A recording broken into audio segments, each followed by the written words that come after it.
Did you mute again?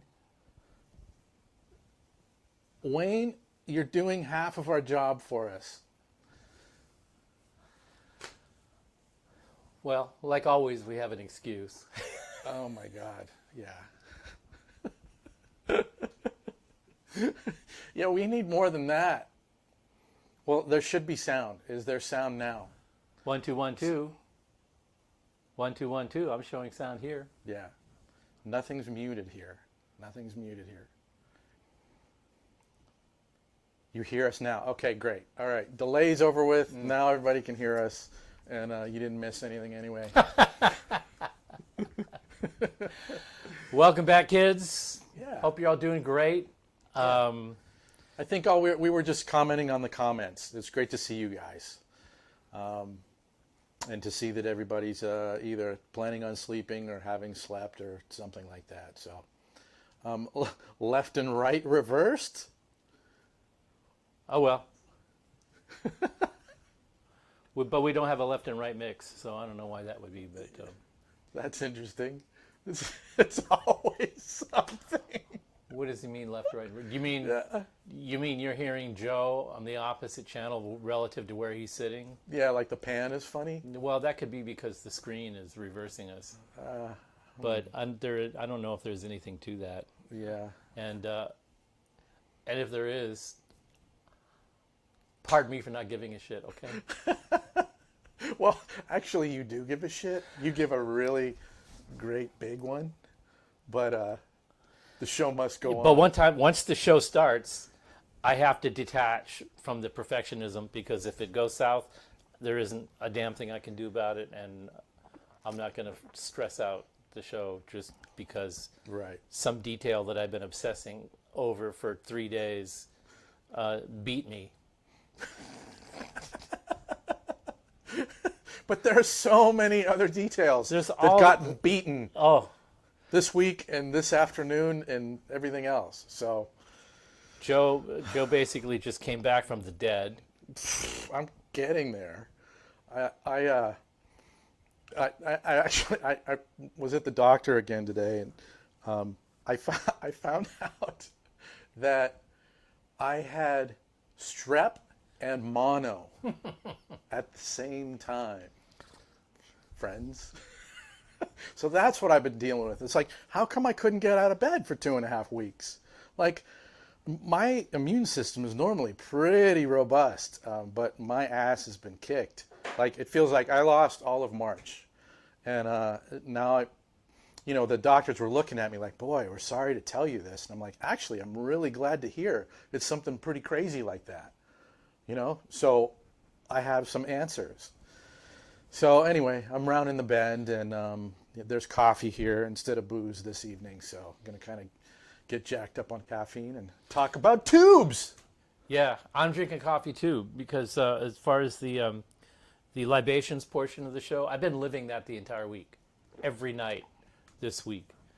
Just, the classic 1950s, Leave It to Beaver. Walt Cleaver comes home and June gives him a Manhattan before dinner. Ooh. Boof. It's, What did you have last night? oh, 'Cause we had a little FaceTime last night, and you were in a good place. we did FaceTime last night? Yeah.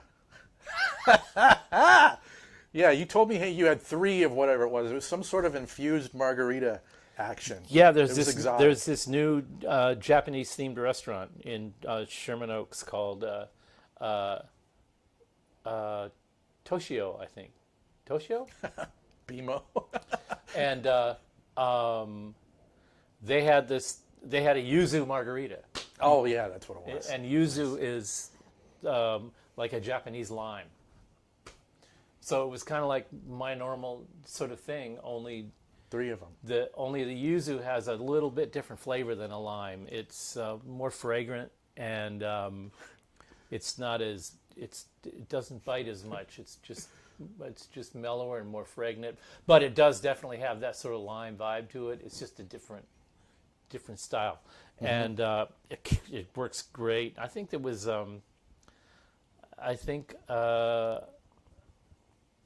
I think it was yuzu and agave, and For a little sweetness. yeah, and tequila and Oh, interesting. So And- they're not putting syrup stuff in there. It's No. the agave, no, the yuzu, Yeah. and just what kind of tequila? Do you know? I don't remember. It was probably something above the level of typical margarita. Yeah, it Fair. wasn't slouched. Sipping grade. how tequila? you know it's a good margarita is I don't remember FaceTiming you last night. Yeah, you were. As I said, you were in a good place. Well, We had a good conversation. well, it took 3 weeks to get to here because Joe's been out of it, and at the factory we've been busy. So it almost we had decided to postpone the show because we didn't know if you were going to feel up to it, and it didn't look like that you were going to.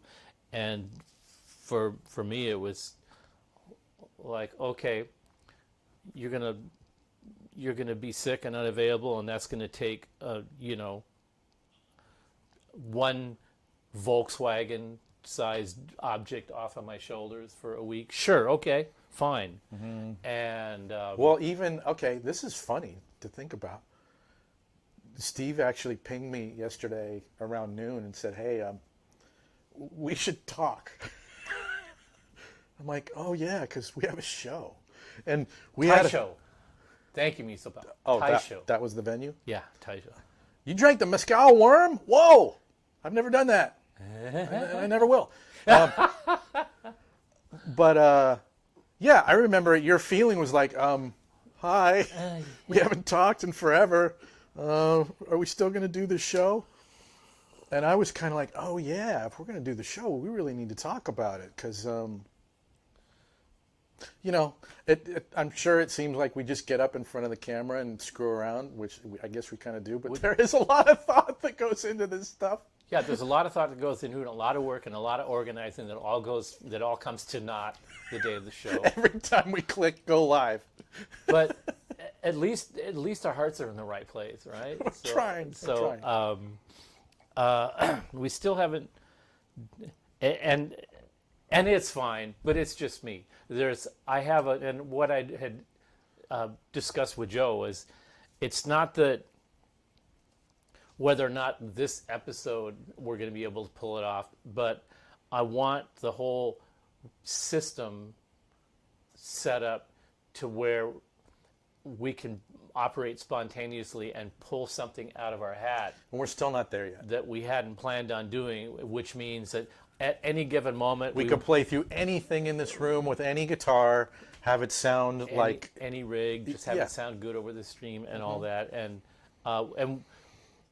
in order for that to work, at least the very minimum part of the wireless mics and the mixer and some of the stuff that we do with the mics, like getting them reversed. yeah, that, and the noise gate and a little compression so that it sounds even and correct and doesn't overload. All those little things are part of the rest of it that's supposed to be able to just pick up something and plug it and play, but we haven't gotten to that point yet. So that's what I do every week, is try to work out the details of how we're going to do that. And then we're discussing what it is that we're going to really talk about. And we didn't have any of that discussion this week. Because we didn't really need to. I mean, we all know what people are thinking and discussing out there in the world with regard to the stuff that we do and other amplifier manufacturers do. And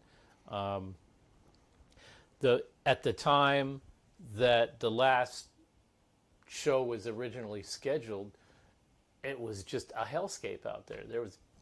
Everybody was doing the Chicken Little thing and the hair on fire thing, and tube amps are extinct all of a sudden now, and Sure, I'm glad I bought a Fractal. yeah, all that stuff, and meanwhile, Amanda, what? What? A Cobra in it. say what? Can you read her comment right there? I Also- once drank from a bottle of something from Vietnam and it had a Cobra in it. What? May not have been your best idea. I don't know. You're here to talk about it, so that sounds good. Yeah, cobra. I need more details because that's something. Well, the thing That's with, a little bit different than a little worm. well, the thing with the worm is the the worm is the worm that lives in the mezcal plant, Right, right. and it absorbs the. But it's also a big gimmick. Is it? Yeah. Well, it's supposed to absorb the the psychoactive element of the mezcal plant. Yeah, but I mean that's the same kind of horse shit with The worm. absinthe. Yeah, The yeah. wormwood. Oh, it's a psychedelic bullshit. Like it's the same. It's the same concentration of like you'll turn orange if you eat too many carrots. Yeah, you need to eat a wheelbarrow full of carrots 3 times a day for 25 years for that to happen. Oh, okay. So, anyhow, you've had a lot going on at the factory. You've been like, I know you guys just put out just a massive shipment of power stations again. Is that correct? Yeah. Hey, Amanda, do you know anything about what's behind the formaldehyde in beer in Vietnam? Ooh. What was that movie? Good Morning Vietnam. Oh yeah. And the owner of the Vietnamese strip bar, the real happy and gay bar owner that was really buddy with all the GIs, and they would sit around and they would drink beer, but it was cut with formaldehyde, and it was something about. But wait, Mark is saying that snake wine is a thing in East Asia. Okay, comes a little bit more into focus. I've never heard of this, but good goddamn, wow, that's oddly enough. I'm not really curious to try that. Good. Even I just eat Amanda's the like, peyote huh? buttons. Yeah, well. Yeah, sure. You just go straight for the. Aren't those the things that give you the stomach ache? The peyote buttons? I think they give you. I don't know. Lefty Mike is saying he wants to purchase a GPDI, and Guitar Center says you can pre-order one. Would that be the new version of the older version? It would be the new version. It would be the new version, and you won't see it until probably. Where are we at now? May? March. And no, April. We're in April. God. April, May, June, maybe July, August, Okay. maybe September. Okay. Um, I've played through it. yeah, I don't know. Is it the newest iteration? It's badass. yeah. Well, you played through it Frankenstein style, which It was is total Frankenstein style, but I got to see. all the elements sort of like tag wired together, and in a pile that if anybody sneezed, that it would either stop working and they would get electric shock or something. Yeah, but it's definitely well. It's not. If you love the GPDI, you're gonna love this. But it's like whoa. It's not a big departure from the previous one. It just works a little better, and it's got the IRs in it. Yeah, but there's a lot of thought in there of making it work better. It's It's true. yeah, It's true. yeah. I mean that the new power. What the hell is that? The power supply. The power supply. Right. Just looking at it and then playing through the unit, and you're like, wait a minute, this is the power supply? Because the thing is, it's straight up tiny now. And you're like, how does this? Right. Well, It doesn't even make sense. It's got a switch mode power supply in it now, which eliminates the big transformer. So here's the deal. On the existing GPDI, it's got a big, massive, traditional rectangular power transformer. And it's sitting right next to the output circuit in the GPDI. And the output circuit is designed to reject the hum that's coming from the power transformer, because it's basically sitting right in the Yeah. power transformer's magnetic field. Yeah, I don't know how you got that to work in the Well, first place, to be honest. It's not a big secret, but getting a dual triode tube that's operating as not only the final gain stage, but also a phase inverter and a push-pull power tube circuit all simultaneously was a trick for which we were awarded a patent. And In a not bad. regular guitar amplifier, you have filter capacitors, and everybody knows that the filter capacitors are to filter out the hum in the power supply. And since you all know that, this would be a great opportunity to say, wrong! That isn't what the power supply is really doing. The power supply is storing electricity. It's storing electric current that the amplifier stages will use, and it's storing them up to a certain level that is below the level where it would inject ripple into the sound of the audio, until you get up to the point where there's enough power demand where you're hitting the ripple threshold of the power supply, and then you hear you hear it flipping over into the ripple territory of the power supply, the maximum ability of the power supply to supply current to the amplifier circuit. When you get that frequency, which is 120 hertz, beats against whatever notes you're playing and gives you ghost notes. And that's what gives the guitar amplifiers personality. Some amplifiers have more ghosting capability than others, because some amplifiers have bigger filter capacitors than others.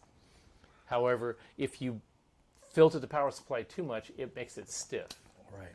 And it starts to take away the personality. So it's just like on a neck, you have to have a little bit of bow preloaded into the neck in order to get flat action to keep the strings from buzzing. Yeah. If you set the truss rod so that the neck is completely flat, it'll buzz. Yeah. Or choke out when you bend strings. And it's a similar thing. You kind of put up with a little bit of poison to get the juice out of it. Right. Okay. What's that got to do with this output stage? Well, in every guitar amplifier that's class AB push-pull, the power supply hum and noise exists in each of the two power tubes, but they're connected to the primary of the output transformer out of phase, like pistons in a two-cylinder engine.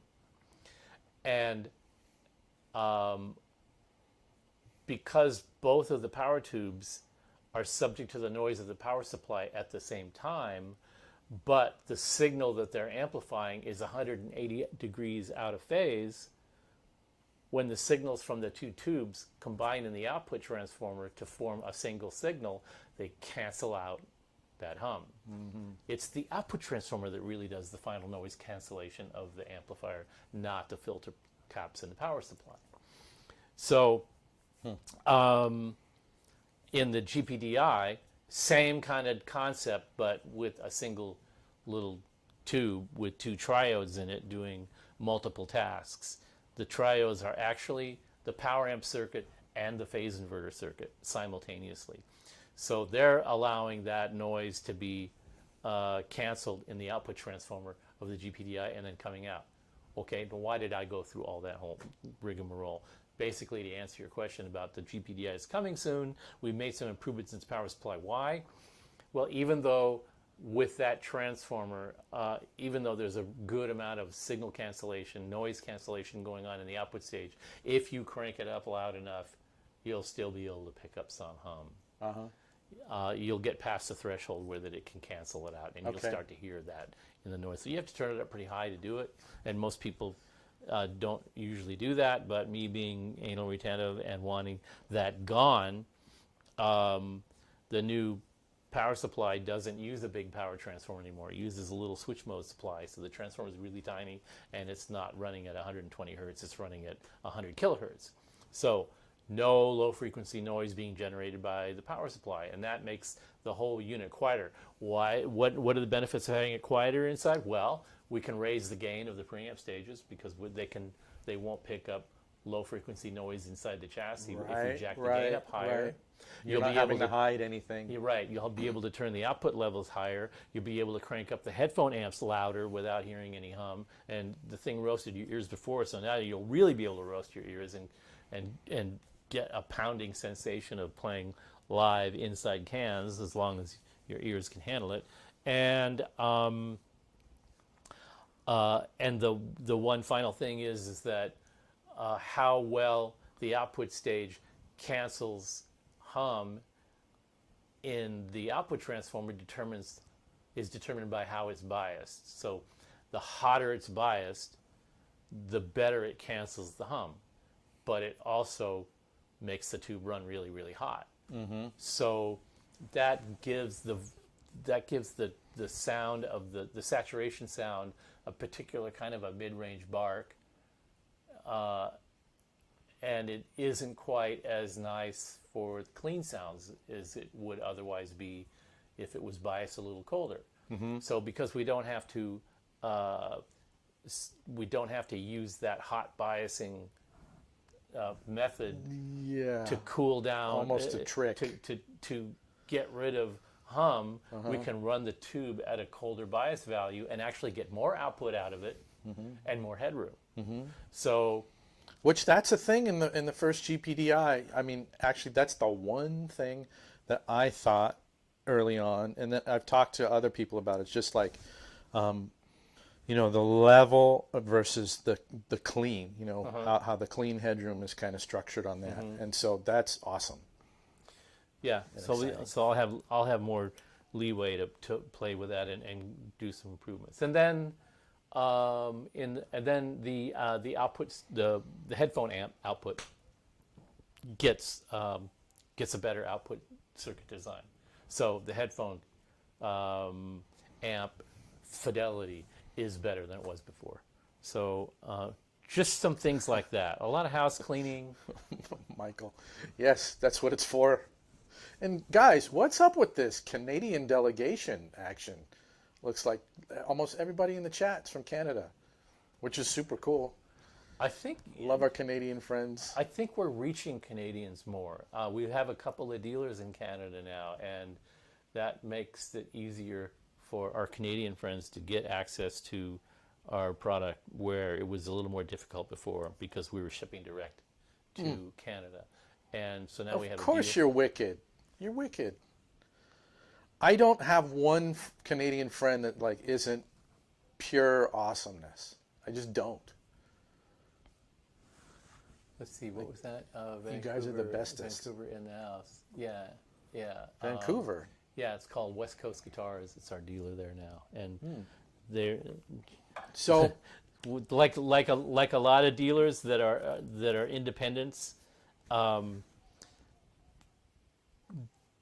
Would contact us and say, hey, we got a customer in here asking about this thing that you guys make called the Power Station. Can we get one to check out?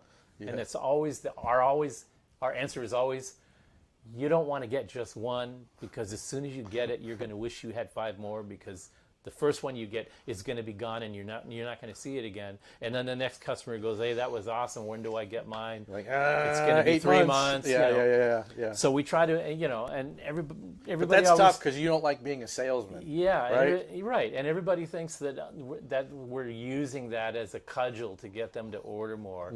And it's honestly, genuinely. I'm trying to befriend you, man. trying to keep you from having to hold the fort down in the phones by the time people find out you have them and you can get them, and I can get them. I just got one. It's going to be 3 months before I get another one. We're trying to avoid that, and but the West Coast guys, very nice, and we'll try one of each. We send it to them, and boom.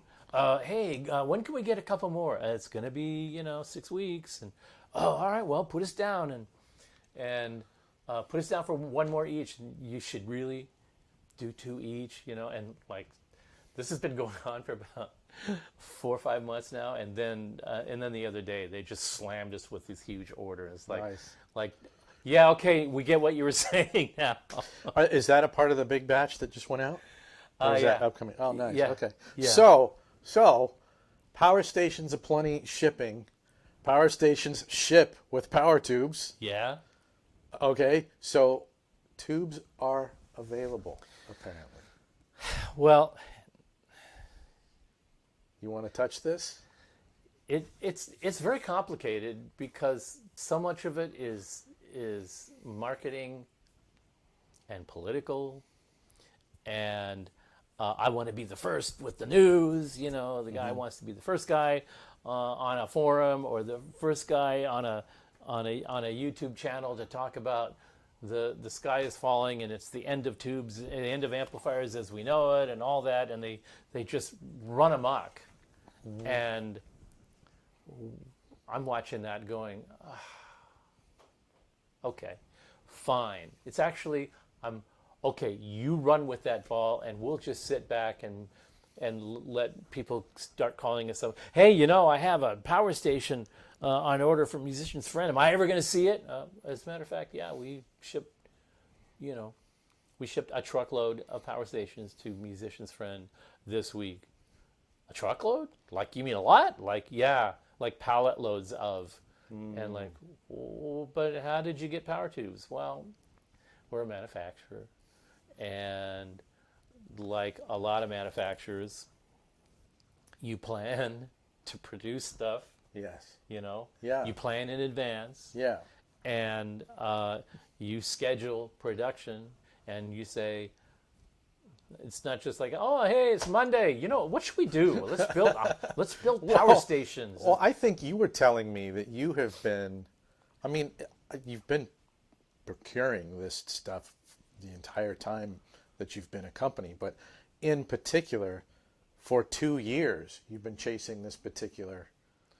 Yeah, this didn't all happen tiger at once. by the tail. Yeah. This didn't all happen at once. The thing that set it all on fire was Mike Matthews going public and saying, Russia, cut us off, And do you think, okay, I don't know Mike, you know Mike, I don't know Mike.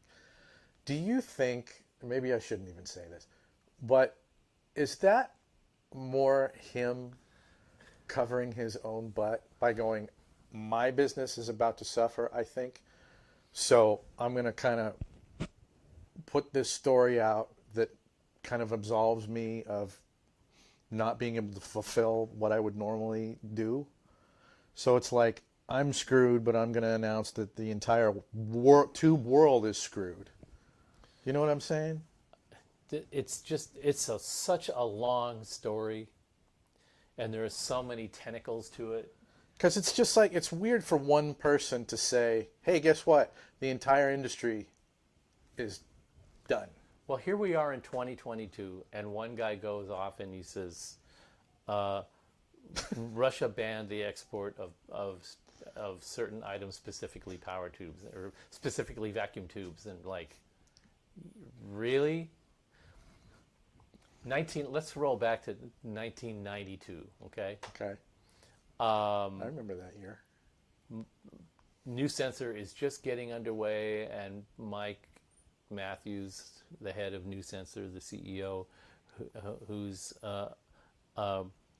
been in the business even 20 years before that, of course, doing the electroharmonics effects, the Big Muff, and all this, and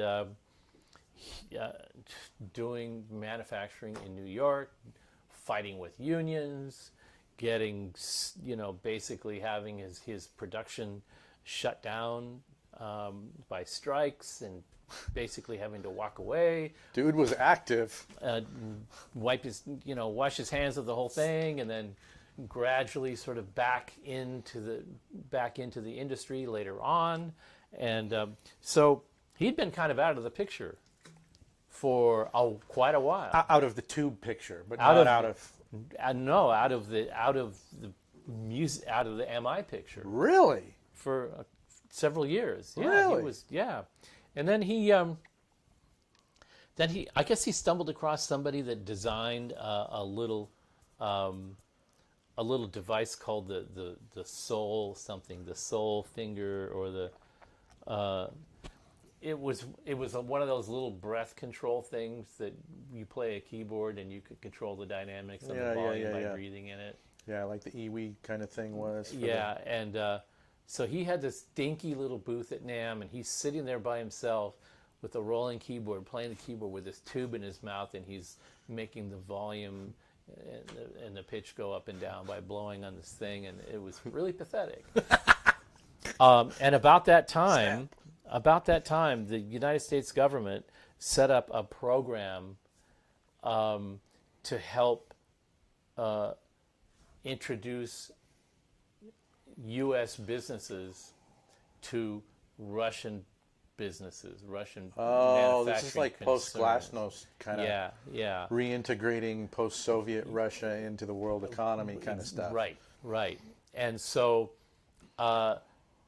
they organized this business delegation where everybody got together on one flight and flew to Russia to meet. It was basically like a business NAM. But like not MI, like everything. Everything and anything. Like wheat production, Agricultural tube products, manufacturing, motors, sprockets for, right, you know, yeah. Sprockets. And Mike picked up on that, and he went there, and he discovered that, there were these, there was tube manufacturing facilities. He was actually going there to figure out how to get, maybe big muffs made in, pedals made in Russia, as opposed to making them in China. And I think there was some embargo action going on in China, or there were some difficulties going on in China at the time. So maybe that seemed like another outlet.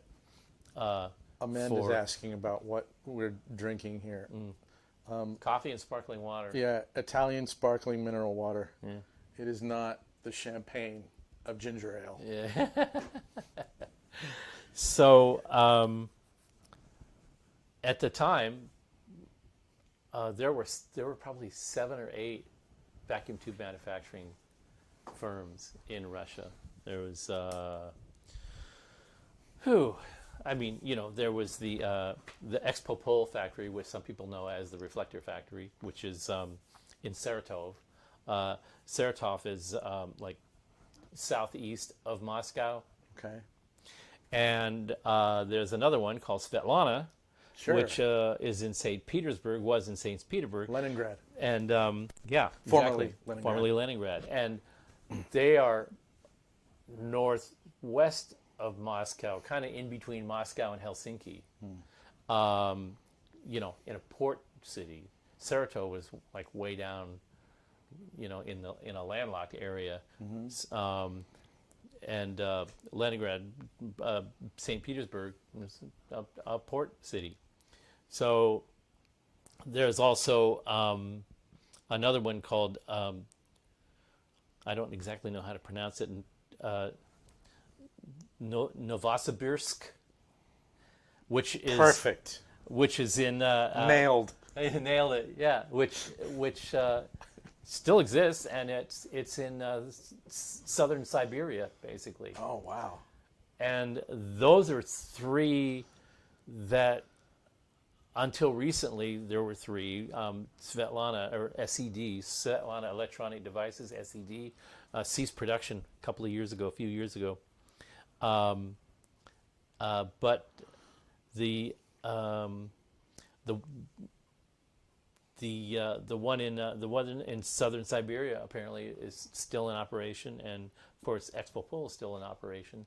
And so Mike and other people went there and sort of found out that there was there were these facilities that they could go in, and they were primarily making vacuum tubes for the military. Sure. So they had all oddball sort of types. Yeah. That some of them shared characteristics with known Western tube types, 6L6s, EL34s, 12AX7s, 12AT7s, 12AU7s, EL84s, and on and on and on and on.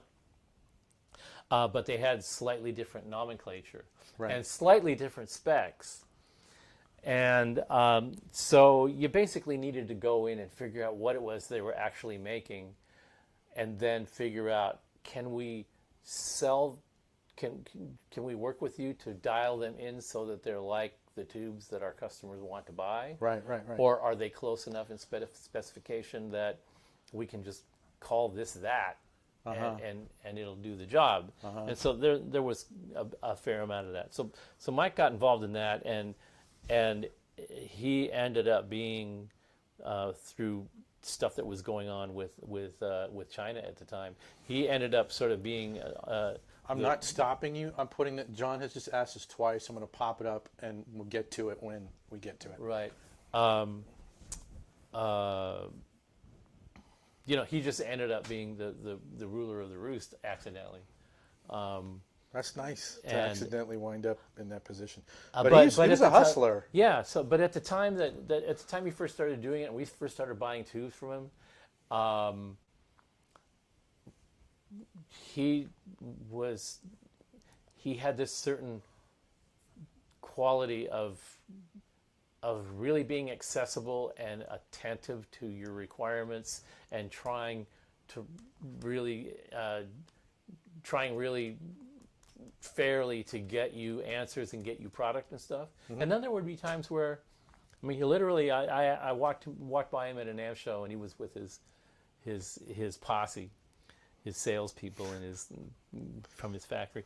And I said, "Hey, Mike, I've been waiting for those 5 U4s from you for quite a while now. Can you give me an idea when I can expect to see them?" And he goes, his thing is like chewing on a stogie. He doesn't smoke, but he just chews on a cigar all the time. And he just does this.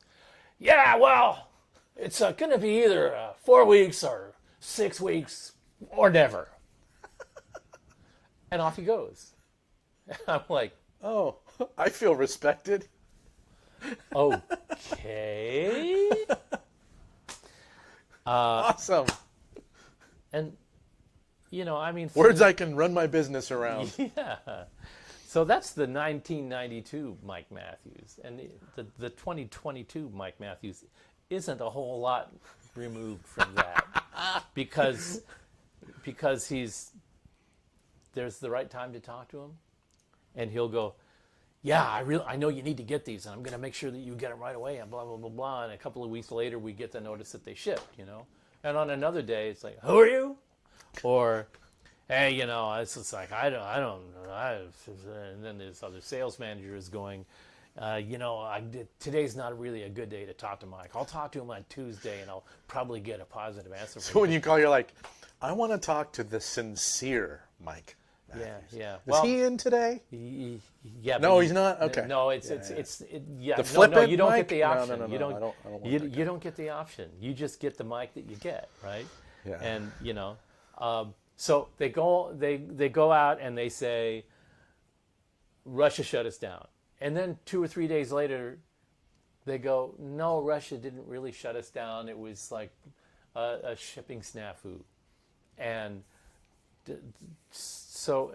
But it's always been that way in the tube industry. It's as long as I've been involved in it, it's been like that. You ask everybody in the business what's going on, because in that way you get enough of the pieces of the story that you can piece together the story. It seems really cloak and dagger to me, and it always has. I never bothered to try and understand it. Well, yeah, I mean, there's weird stuff about it. I mean, When you were explaining to me like the selling out the back door kind of stuff and how, I mean, I kind of heard this forever, that you get one tube.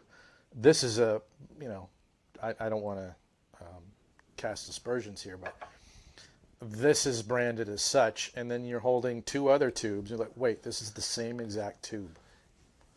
Yeah, like, well, this is the same tube, but yet there are 3 different brands on these things. Yeah, well, there is a limit to the production capacity of these facilities. Mm-hmm. So there's that.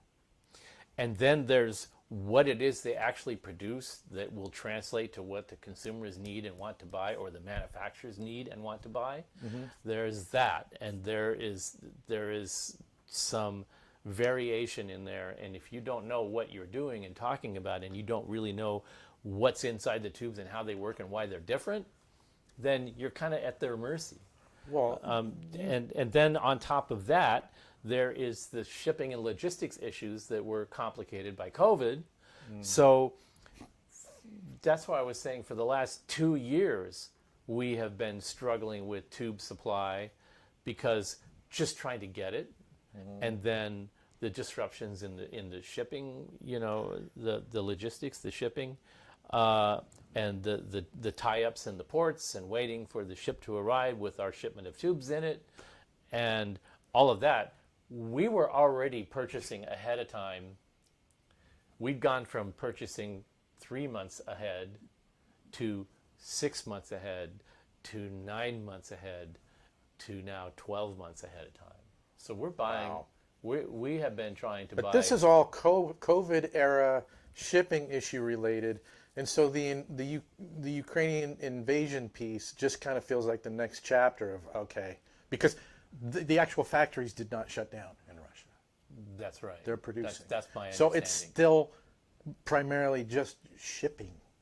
Well, issues. the Russian people are not. There isn't a war in Russia. It's just like when there was a Vietnam War, we weren't all running around with rifles over our back and hiding in bushes and Well, the picking off people producing the tubes are the people producing the tubes. They're not the That's people just in the Ukraine. That's right. Right. It's just like with Vietnam, the people that are in Vietnam that are doing the battle. We're here protesting, and going to college and doing, getting educations and getting jobs and Right. we're living. No one is relatively monolith. Normal lives, Right, And right. that's going on there too. There's people that are going to work and they're getting hit with sanctions and all that, and Putin's pulling levers to try to manage the fluctuations in the price of the ruble and all these kinds of things so that people can basically eat and make it from day to day and all of that. So tubes aren't being produced there. They're at maximum capacity. They were already at maximum capacity way before any of this happened. They were at maximum capacity before COVID happened. Right. So we've been struggling with getting the amount of supply that we've needed for quite a long time, just like everybody else. Right. And then JJ, they were already at maximum capacity. They were at 3 to 6 months. Now they're 20 months. Oh. Shugong, which shut down for a variety of reasons, basically ostensibly to move to a different location, into a new facility they were going to get government financing to rebuild the facility and then rehire engineers and restart the manufacturing. And then it took so long that people just took it for granted that we're being sold a bill of goods. That Shugong factory is not coming back. And I was actually of that opinion too, but Shugong was Well, there's a whole other story in that, right? yeah, well, but anyway, Shugong was sidelined as a supplier, so no capacity there, right? Right. And When did they kind of go offline? How long when ago? I was 2 years ago. 2 years ago. Okay. And COVID related or completely? No, it was Okay. pre-COVID. It was All right. pre-COVID. So because Shugong went away, that means that Electro-Harmonics and all their brands, Mullard, Tungsol, Svetlana, Sovtek, Gold Lion, That's kind of everything. everything that they make, the demand all fell. The excess demand fell on Mike because JJ was already booked. All it did with JJ is book them out farther ahead.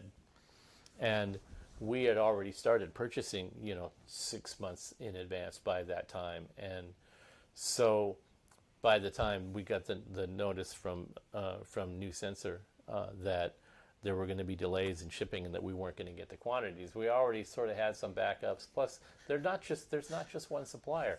There's sub-suppliers, and they buy and sell between each other to sell to their customers. We're a customer of every single tube supplier. I was going to say, in the industry. if you're an amplifier manufacturer, like it's like suicide to do business with one supplier. Oh, like yeah. that's ridiculous. Yeah, you never do You got to have relationships with everybody. But see, that dynamic is not new either. Sure. When the U.S. companies started dropping off the map, they were playing the same game. They were doing the same thing with each other. Sylvania So when stopped. about did that happen? Was that all in the 80s? Yeah. Okay. Early to mid 80s, and so they're starting to drop off. Well, the different tube manufacturers, every tube manufacturer has got their gems and the ones that are not so red hot. Yeah, there's no tube brand that was like gold across the line, right? No. I think you were telling me. Were you telling me? Oh, this is a good one. 'cause- Maybe Mullard had more across their line of output, probably more consistent than other manufacturers. But Okay. but I mean, but that was just post World War II. Mm-hmm. Going into the '60s and stuff, not so much, and especially and going into the '70s, EL34s from the UK and from Europe were getting really flaky, and they were getting flaky because like longevity performance-wise or tonally? tube manufacturing is a really inefficient business.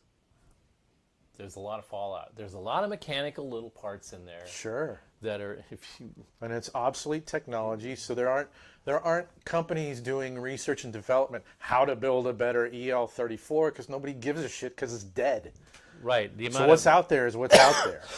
the amount of investment in tooling and technology to make them a new way, but basically replace a bunch of women with hairnets and masks, Yeah. putting pieces together with tweezers. That's still the way it's done, and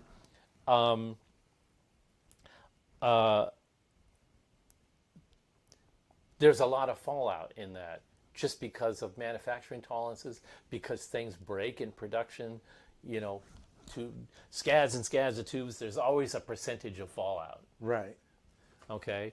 And if the tube supplier runs into a material shortage of some kind, like the special laminated plate material that EL34s and 6L6s and KT88s and 6550s and all the other big beam power tubes use, then it's like trying to get your house re-roofed in Florida during hurricane season.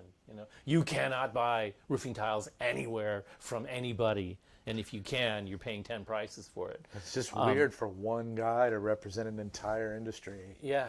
And Yes. say it's all kaput. Anyway. Right. So now look at it from Sylvania's perspective. They're shutting down their manufacturing. They're gradually phasing them out. And what that means is they're not buying the materials in high quantities with long-range purchasing contracts to stabilize the cost over time. That's Or to withstand, what if they get some materials and it's just a crappy run of those fallout. materials? Right. Then you're stuck making crappy.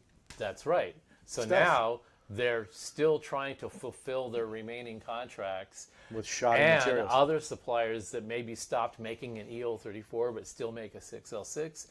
They still got a contract for EL34s, so they go to Sylvania and go, we'll buy some of your EL34s and we'll rebrand them as RCA. Oh, and that's how that all begins. Yeah. And, Wait a minute. And then now Sylvania's output is getting maxed out against the number of failures increasing. Yeah. And then you've got stuff like when I'm at the Valley Arts in 1980 and Randy's calling me up and goes, I just got 50,000 EL34s and not one of them is worth putting in an amplifier. Randy Smith, by the way, at Mesa. Yeah. Is this what prompted him in 1980? Is that when they went, okay, we're doing all this crap in-house and we're going to have Mesa tubes and do all that stuff? It became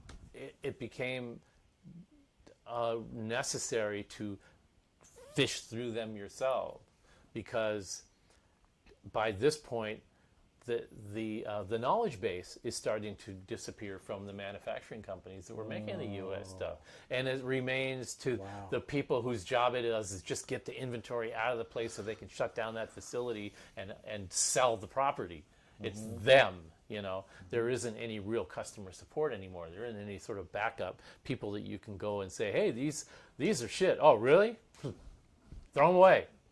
Well, but I bought, well, hey, okay, well, tell us how many you want a credit for that don't work, and we'll give you, credit for 3 or 4,000 of them, and that's going to be the limit. We won't. And 3 or 4,000, they could all be the dregs too, because we're just at the bottom and we're trying to shut this crap down. Yeah, so somebody puts them in 20 boxes and puts them in storage in Arizona someplace, and then 20 years later, I found the new old stock gold, Holy Grail, blah blah blah. I found 400 of them in Arizona in a warehouse. They've been sitting there untouched for 40 years, and like, yeah, Get ready for tone. because they couldn't sell them to anybody, so they just stored them Right. until they could figure out how to dispose of them, because there wasn't, a landfill available or whatever that they could take them to.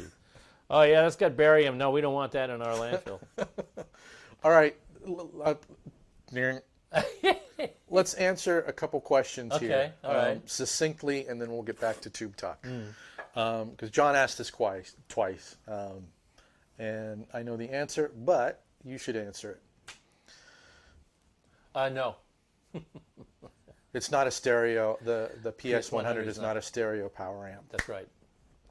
It's deceptive if you're looking at it. You're like, oh, it's 2 channels, because you think in twos. It's not 2 channels. It's 2 sets of controls. Right. Switching between. Like 2 volume settings. Right. But it looks like 2. So maybe if I'm smart, Yeah. maybe I can do something stereo with it. But you can't. The LX2 is the stereo power amplifier. So if you're running the BE100 in stereo with the PS100, well, first of all, BE100 isn't a stereo amp. So what are you trying to accomplish? Are you trying to He's probably, Are you trying to get trying to have your BE100 drive 2 speakers in the PS100? If you're trying to do that, then that would just be dual mono, and you just take one speaker output jack, the single speaker output jack that's on the Power Station 100, and put it into a Y cable adapter, and then run 2 separate cords out to 2 separate cabinets. But that's not stereo. So if you mean stereo, he probably wants to run stereo effects. then you want to run stereo effects. Then basically what you have to do is you have to attenuate it or load it, send that signal to a stereo effect, and then send that to a stereo power amp. Right. You do not want to get a PS100 to do that, because then you'll have a wasted power amp. The PS100 will absorb all the load of your BE100. And then you let the stereo power amp do the amplification if you just want like a stereo rig that's got effects. Yeah. So he could do, Hey, Michael, how you doing? He could do the B100, knock it down with a power load. He would do it with the power load Run to his effects, and then an LX2. as the stereo power amp Yeah. function. Yeah. Let's see. Were there other? I thought there was another. But don't feel bad. We get asked that question a lot. There's a lot of people that Well, say, no, "Can that's what I'm I saying. run When 2 you look heads at and it- switch between the 2? No, Yeah. you're going to need a head switcher to go into the power station. The purpose of the 2 settings, check out Tim Pierce's new PS100 demo video where he explains exactly what the 2 switchable settings do and how to utilize them to get one single amp and one single guitar and one single cabinet to sound both like a pristine clean setting and a fully overdriven setting just by hitting a foot switch.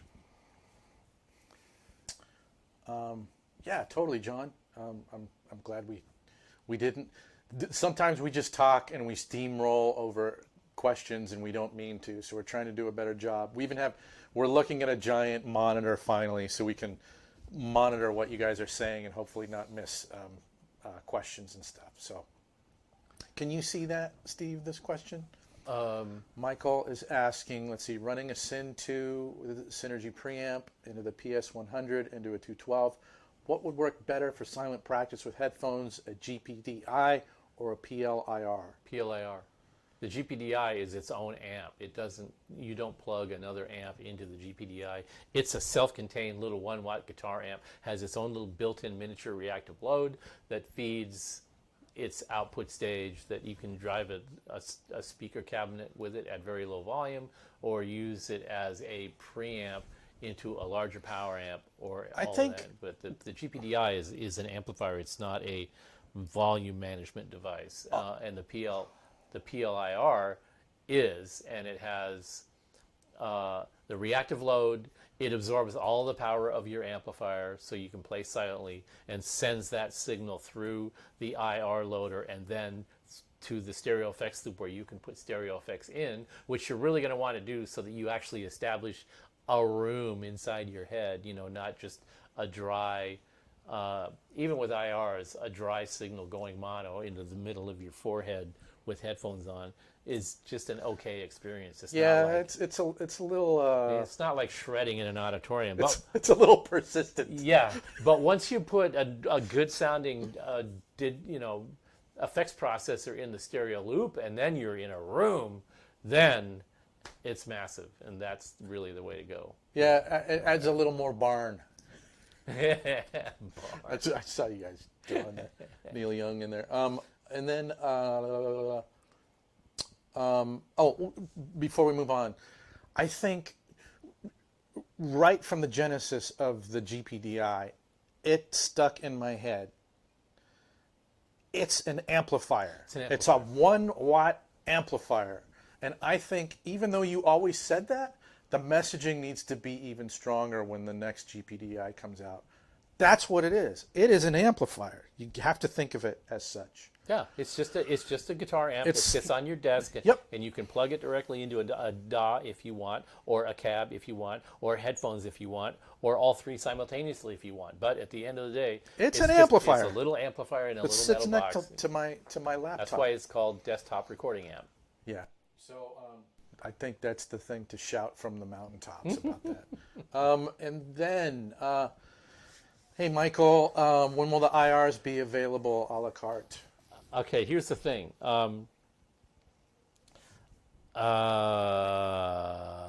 We did make a lot of IRs of the cabinets that we did the sweeps for.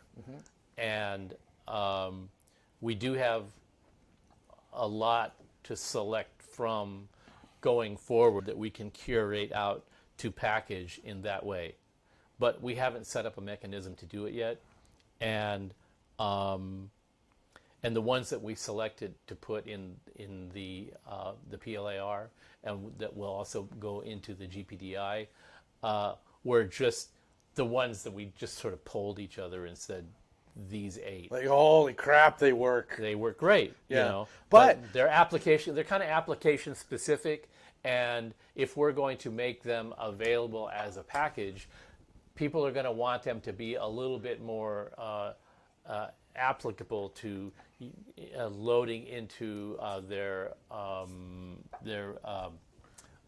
plugins, as opposed to just loading them into the loader in the PLAR. Now the PLAR, the IR loader in there is actually kind of rudimentary in its execution, but they were so well done. The IRs were so well executed, and the power loads, reactive load works so well, and the audio processing circuitry is so clean and noise free that it hits way above its weight just on the combination of all the features working together. And that's what the beauty of the PLAR is. It can be self-contained, but you can sort of expand its purposefulness by using it with using its own built-in IRs, and in conjunction with a DAW where you have a plug-in where you add other IRs that may be longer in length, or maybe have a little bit more room, or preloaded pre-reverb, certain things like that.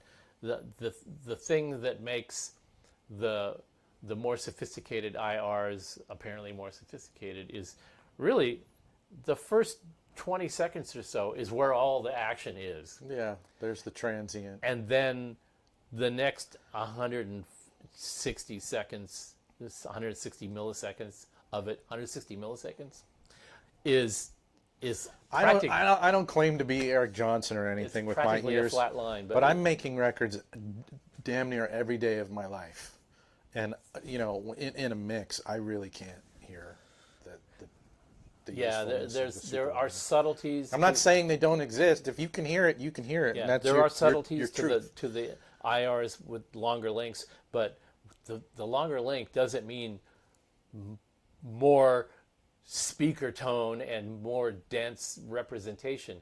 It just means that there's a little bit more room and a slower decay of the room than Yeah, in the that makes shorter sense. ones. That makes sense. And when at the end of the day, when you've mixed a track that you've used those in, you practically all this a fair percentage of the benefit of the longer IRs, it disappears in the mix. I think so. But you know, look, everybody has a point with that stuff. I don't want to poo-poo on it, you know. But anyway, let's bring it back around to answer his question. Yeah, but the reason we haven't made them available yet as a package is just mostly mechanical and practical considerations. That was just going to be we're you're too damn busy right now. We're busy. Yeah. I mean, if I told you how many power stations we shipped it just in the last 4 days, you probably wouldn't even believe me. And we're just cranking it. We're just cranking them out, and we're going to be doing that all the rest of the next month, and the next month, and the next month. Not only that, but all the other things that we make as well: heads, power amps. But I want to say this to Michael and anyone else who's interested in this stuff. I'm going to keep bugging you subtly over time to do that, because to get the IRs out a la carte, because there's some really cool ones that didn't come out. There's all the high watt stuff didn't make the cut, which it didn't make the cut not because they're not great. You know what I mean? There's a lot of great stuff in there that can come out. Well, we put 8 in the PLAR. Mm-hmm. We made upwards of 150, maybe 200. You know? So that's a task in and of itself. Okay, let's see. Did he have? Is that what's BJ got to say there about? He's got a question. Down. Hold on. Oh, okay. I'm just going to go. You're gonna go up. Let's see. Wait, I lost you, Jim. Using the PS2 in self-attenuation mode with a Synergy 2 into Axe Effects 3 for effects and IRs. Can you see that whole question, Steve? There's also a camera in the way. I'm using a the PS2 in self-attenuation mode with into Axe Effects 3 for effects and IRs and into a FR stereo cabinet. Oh, it's not a question. It was a statement. Oh, okay. Sorry, Jim. That's cool. And it sounds great. That was the next hour. Okay, it was just a statement. Sweet. I love that. I don't see many people talking about the self-attenuation mode, but when you start goofing with it, it's pretty damn cool. Yeah, Joe did a really good. I originally did a demonstration of the self-attenuation mode because somebody asked, how can I use the power station to get some power amp mojo for like direct recording? And I thought about it and I went, oh my God, you know what you could do? You hadn't even thought it through yet, I remember. So I made a little video of. I went, oh, this is cool. So I made a video of it, and it kind of went over a lot of people's heads. And so later on, Joe did a more comprehensive one where the explanation was much better, and he describes in detail how to do it, right down to the type of cables that you should use and everything. And now that video is getting all kinds of attention. I hope it does, because and now we're getting tech questions about what kind of cable should I use when you do that. Hey, I saw that Joe's video. That was great. What cables should I use? You should use the cables that he specifically described in that video to use. If you watched it, you know, I mean, but I'm glad Jim's picking up on that, because I think I remember saying this in the video. I was thinking it the entire time that I was making it, is like, this is a cool enough little trick that I don't want to have it off the table. when I'm sitting here, because it's all little boxes that can sit on your desk, right? And it's like there's no reason I have a GPDI, I have a power station, I have my amps. Like Pete Anderson, I remember this always sticks in my head. It was such a cool term when he was using the pod and kind of getting into doing digital recording. I remember he talked about he would go back out and run things through tape, and he called it like doing an analog rinse. I thought that was always really cool. And so to me, it's like, man, the self-attenuation thing, it's like you have some cool harmonic textural, power amp mojo rinse you can run everything through.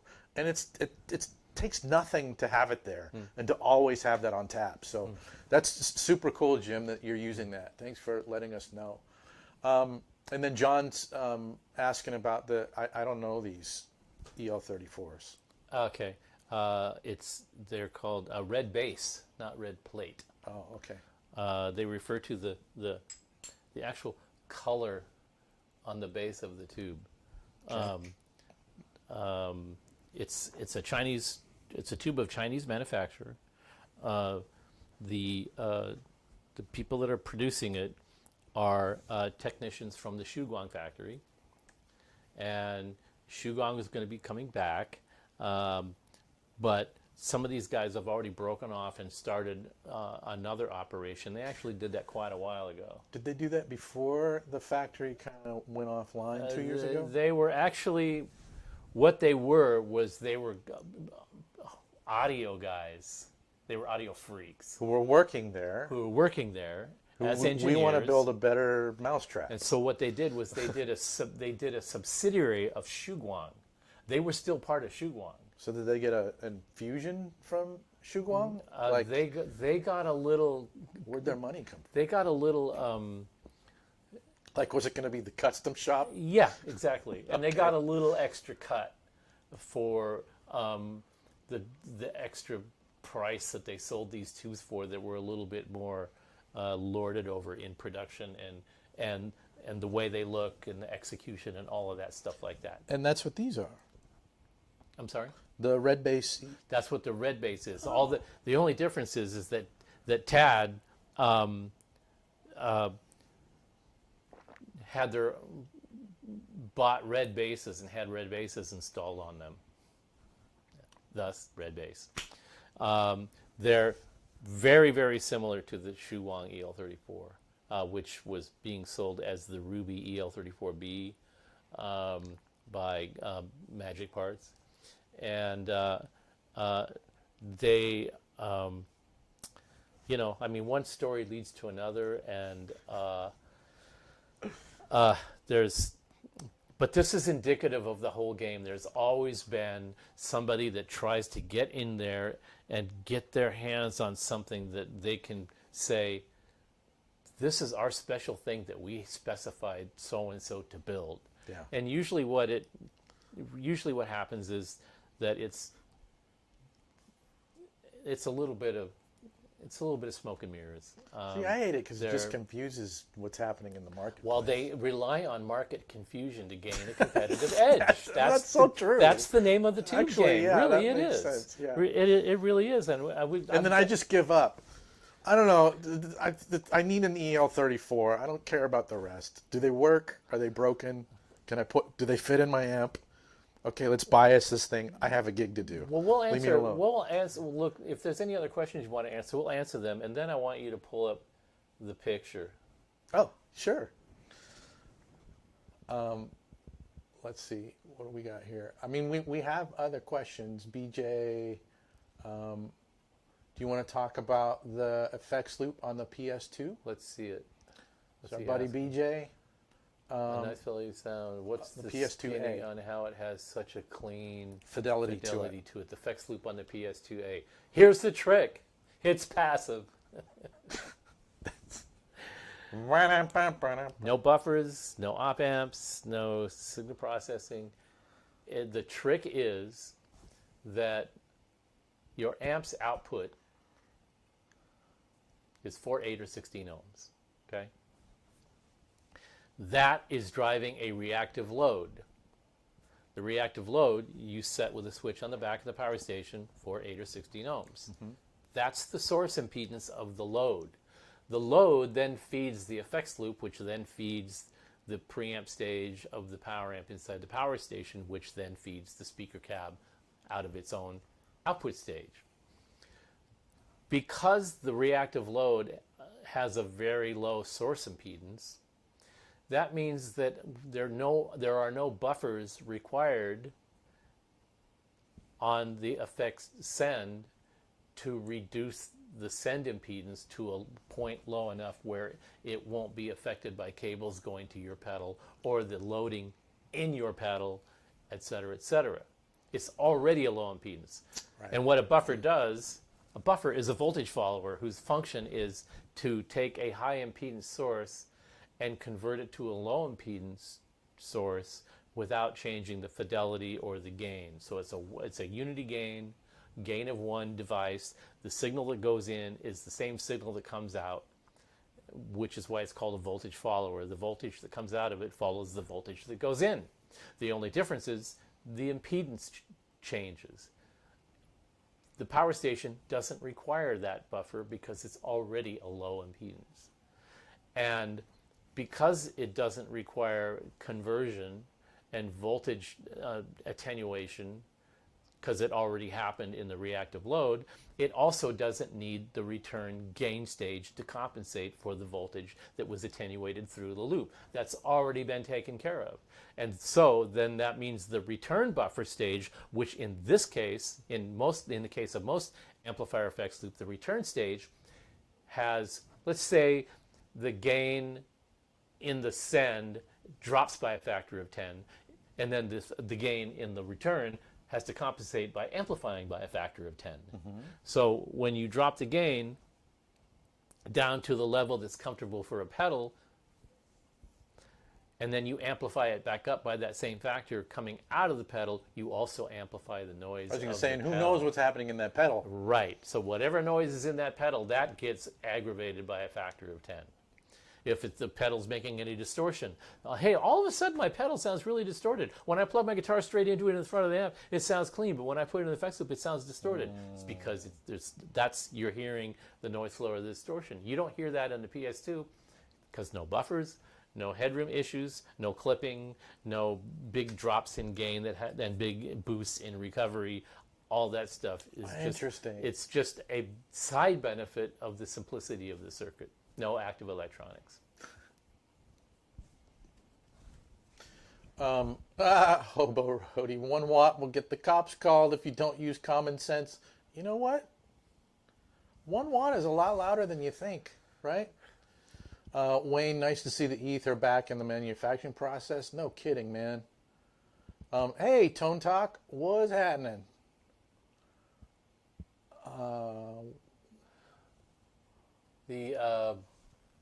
The ether, yeah. Well, the company that was making the chassis for the ether went away.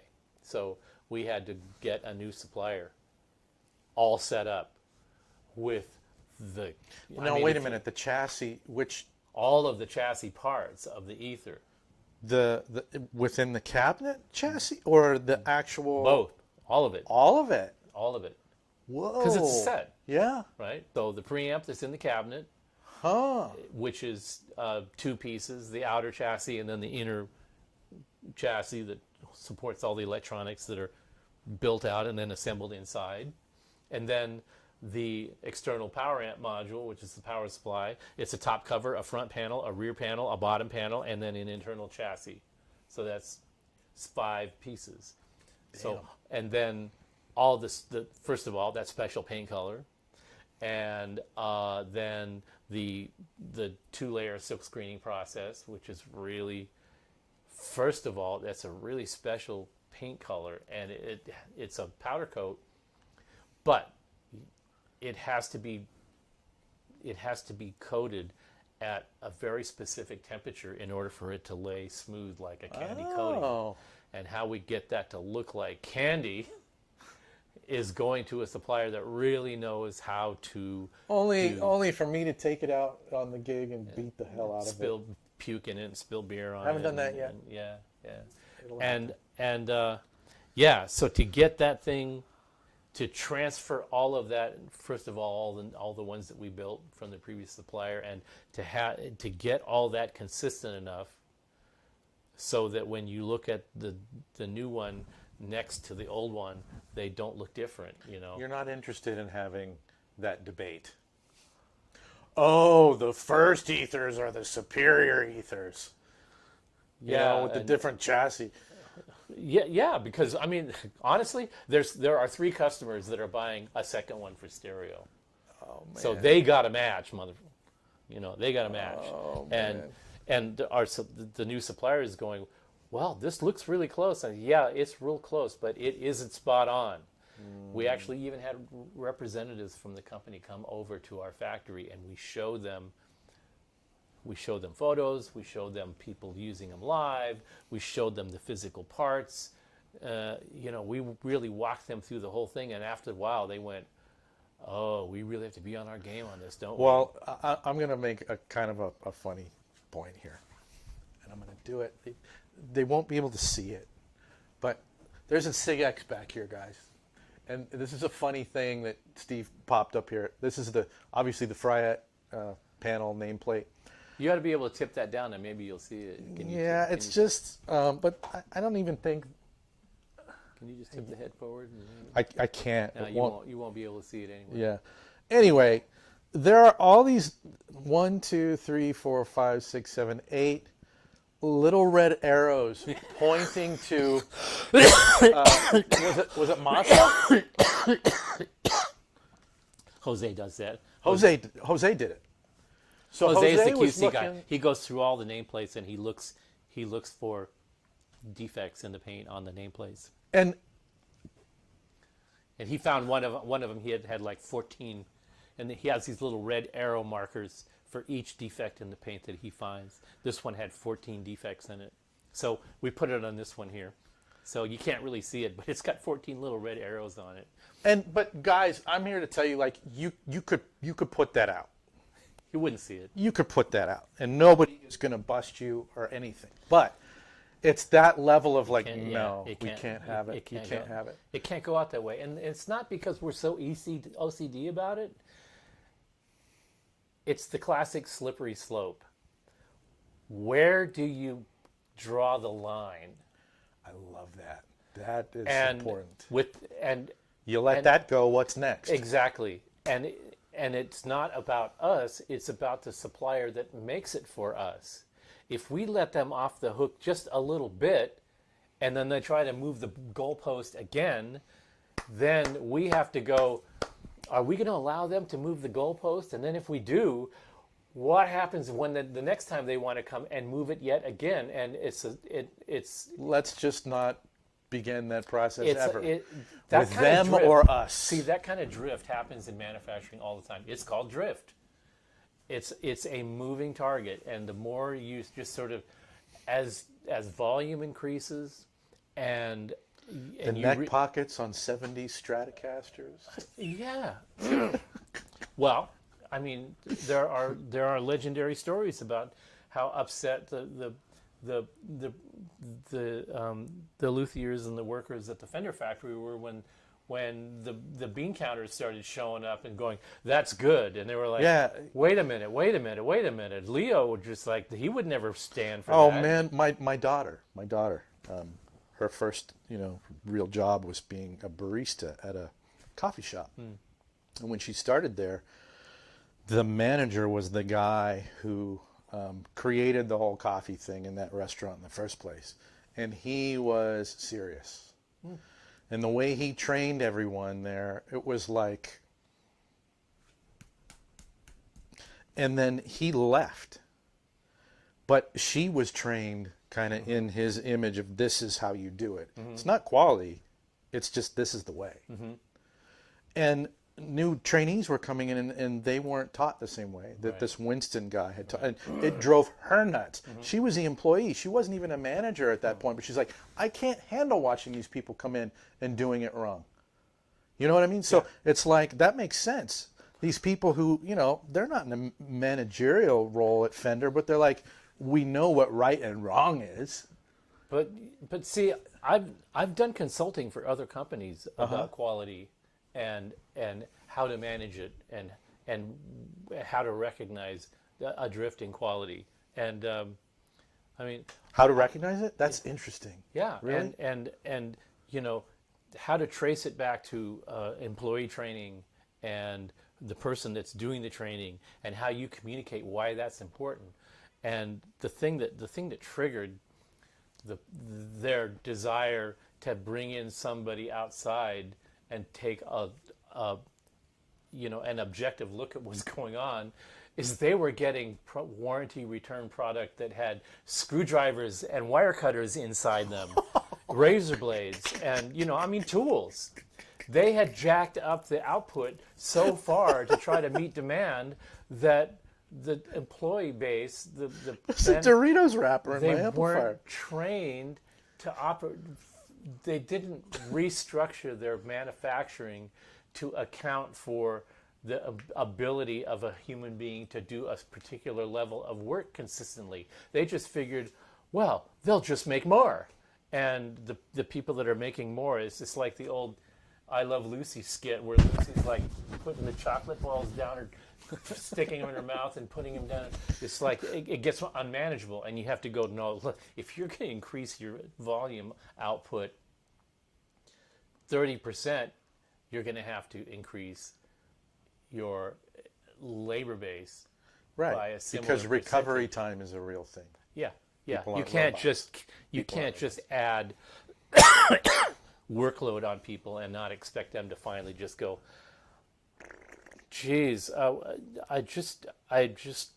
I'm so tired, I'm blind, and when I come in the next morning and I look at my workbench, why can't I find my screwdriver? Hey Bob, did you borrow my screwdriver? Hey Janet. No, it's in Toledo Do you now. have my wire cutters? It's somebody's They're like, amplifier. yeah, and then the quality manager is coming around and open a chassis. Is anybody missing a pair of wire cutters? Well, they're in the product that the customer received. That or 4 months later, it comes back in the door as a return. Yeah. Oh, yeah. there's my tools. Yeah. It can get away from you, and it's insidious. You don't really realize that you've gone past your capacity to cope with that until crazy stuff starts coming back. Well, this is a great. We should get back into to tube land. So I want to show a picture of what you have lying in front of you. All right. Well, let's just get this last question from Sure. Steve Lark.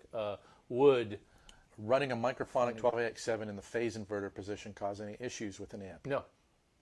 no. The phase inverter is the lowest gain stage of an amp. In other words, the signal level getting to the phase inverter is so high relative to the other signal stages in the amp that you're probably at a point where the signal level would overcome the effects of microphonics. You might be able to hear the microphonic preamp tube by tapping on it. You might be able to hear it in the speaker, but when you're playing through it, you wouldn't hear it. So if the head sitting on top of the cabinet doesn't vibrate enough to make that tube sound microphonic, then and you don't hear it, that's the only thing that happens. It doesn't mean that you're damaging anything by using it. It just means that you either hear it or don't hear it, and it bothers you or it doesn't bother you. Yeah.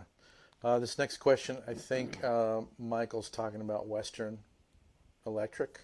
Yeah. The feelings of this yeah. American tube manufacturer putting out feelers to see if there's a demand. I can't see the prices being too competitive. They'd have to be kind of in the cork sniffer realm, price-wise, probably. Okay, here's just a thought experiment.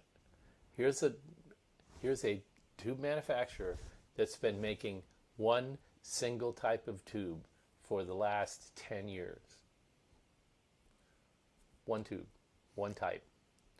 A reproduction of the Western Electric 300B, a 1920s design tube that's an audiophile favorite.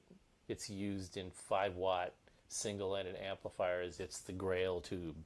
And the Western Electric 300B was the Grail of the Grail. So here's a firm that acquired the trademarks and set up a little small run production facility to make this one tube for specialist audio freaks. Yeah. Now, they've been doing that for all of this time, and yet all of a sudden, a couple of weeks ago, they go, hey, yeah, you know what? We're just about retooled up to start fulfilling the hole in the market for EL34s, Tubes for 6L6s, 6550s, KT88, 12AX7, 12AU3s, blah, blah, blah, blah, blah, blah, blah, blah. Right. So you're not a believer, are you? Anybody in this industry or any industry that is all of a sudden committing investment dollars in a thing like that, when they're going out and basically trying to attract investment capital, Yeah. or venture capital, in our industry, which is a very small subset of manufacturing industry, in our industry, you would know about that in a second. Yeah. The very second it happened, you'd be hearing about it. Yeah. Yeah. And so you have to ask the question, all right, how are they magically going from making a $400... Steve, magically. Yeah. You said it. 300B tube to Well, seriously making an effort to like see what Michael said? What? So, okay, we're looking at $764 for an EM34. Well, no, but okay. Let's first of all, Well, you're saying we hey, never Mike, even get to that place. Michael, we're going to use that question to sort of give you a bigger overview of how that question has been asked and addressed and in the past. All right? So let's You want to see some tubes? show them what we're going to show them, and then show them, and then we'll show them what we showed them, because that's how you do it, right, folks? Data. And we're gonna get our lovely little assistant to come in here and help us help you see what we are going to talk about. But here we've got Millard EL34, a JJ EL34, a new Millard EL34, an old Millard EL34, a JJ KT88, a Tesla KT88. We've got 6550s from China, from Svetlana, from Electroharmonics, which are also called Svetlana. What? Wait a minute. How is that possible? And Subterfuge. So you're going to see how crazy harebrained this whole discussion is from our perspective. So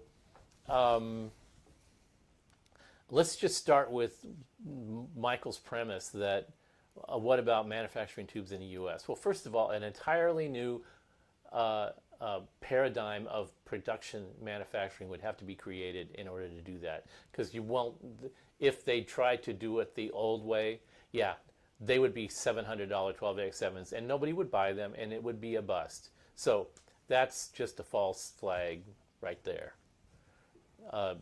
Be immediately suspicious of that. Where are they going to all of a sudden ramp up from 0 to 50,000 tubes of each type a year? It's magic. Yeah, it's magic. It's magic. All right, so let's go back live, and we'll. So maybe a cool thing to mention, we have all these boxes back here, and you probably deduced that they're tubes, but can you tell them like why these boxes? What's actually in here? This isn't just. This represents 30 years of me acquiring and evaluating new product samples from all of the suppliers that offered a new sample, a new model for sale. Hey, Fryette, we're going to make a new blah blah blah. We're gonna offer a new KT88. We're gonna offer a new 68.7. We're gonna offer a new 12AX7. An SV83. What the hell is that? We got this new model called the KT90. We want to, and So over all of these past 30 years, every one of these suppliers would send us, hey, we're going to make this. Great, send me samples. And usually when a small tube outfit says send me samples, it means that they put them in the tubes and they play a chord and go, yeah, it sounds pretty good. And that's about as far as they test. But that's not the way I do it. What was that movie, Casino, with De Niro, where he's like busting on the gaming commission's dumb nephew that he was forced to hire in the slot machine area, and he's always busting on the guy because he's moving the slot machines around in the wrong area, and De Niro's character goes, look, there's 3 ways to do things around here: the right way, the wrong way, and the way that I do it. And with regard to evaluating samples, there's the right way, the wrong way, and the way that I do it. And the way that I do it incorporates all of the normal things that you would do. Check a tube to see if it matches the specs for the documentation that exists for that tube. In many, if not most of these cases, what they would do is they would send you a sample, and then you'd say, give me the documentation, and they would send you a copy of Tungsol or Mullard or Gold Lions, a copy of their specs, and say, here's the specs. Yeah. Like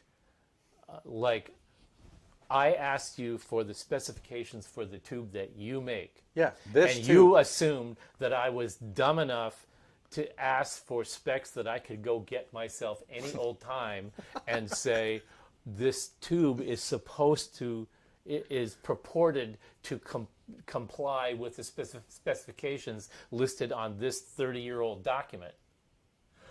Okay, there are people that buy that. Yeah. I'm not one of them. That's the sad thing. My take It's how the is stuff gets passed around. you either give me the documentation for the tube that you say you are making so I can compare it to Gold Lion. Because I already know, and I already have that documentation. Yeah. I've been using these goddamn things. I have the tube. Exactly. I have that tube. Thank you very much. So if I want to evaluate it, I can evaluate it. I've got everything I need to evaluate the work that you did. And the other thing is, and this is the part they never would think about, and whenever I would explain it to them this way, they would go, because they hadn't thought it through. They didn't think about this. And here's the trick. If you're going to give me 30-year-old Gold Lion tube data with which to evaluate the new KT88 that you just made, that means I have the right to reject it if it doesn't conform to those specifications, and you have to give me my money back. Of course. And if I say it didn't comply with those specifications, then you have 2 options: to take it back or prove to me that it does. This is a point of contention? Well, yeah, because they can't prove it. They want you to take their word for it. And That's so... well, but that's the way it works. You either have to know what you're talking about, or you basically just have to take their word for it. And a lot of people do take their word for it. I guess. And so when we send back tubes and they go, this isn't even remotely close to a Gold Lion KT88. They go, well, everybody else likes it. I don't give it. Some people really. Okay, then never mind. Some people really love. That's the Jedi mind trick. Cilantro. Some people just love I cilantro. hate cilantro. Some people spit it out and think that it tastes like dead bugs. Oh, man. Because there's actually a genetic thing. There's a gene that some people have that makes cilantro taste like dead bugs. Well, it also just My mother takes over everything. My mother hates cilantro. Yeah. And It's not I subtle. know people that if you say the word cilantro, they run screaming. Yeah, So there's that. That's not my criteria. That's not our criteria. Our criteria is, does it do what you claim that it does based on the documentation you provided? And if it doesn't, then end of story. It doesn't. So let's start with this this Audio Classic. Audio Classic. I remember that name. And we're going to have our lovely assistant Nico-chan help us with this. Yay. So for the Nikochan fans out there, That's me. hey Nikochan, What? Huh? Wait a minute.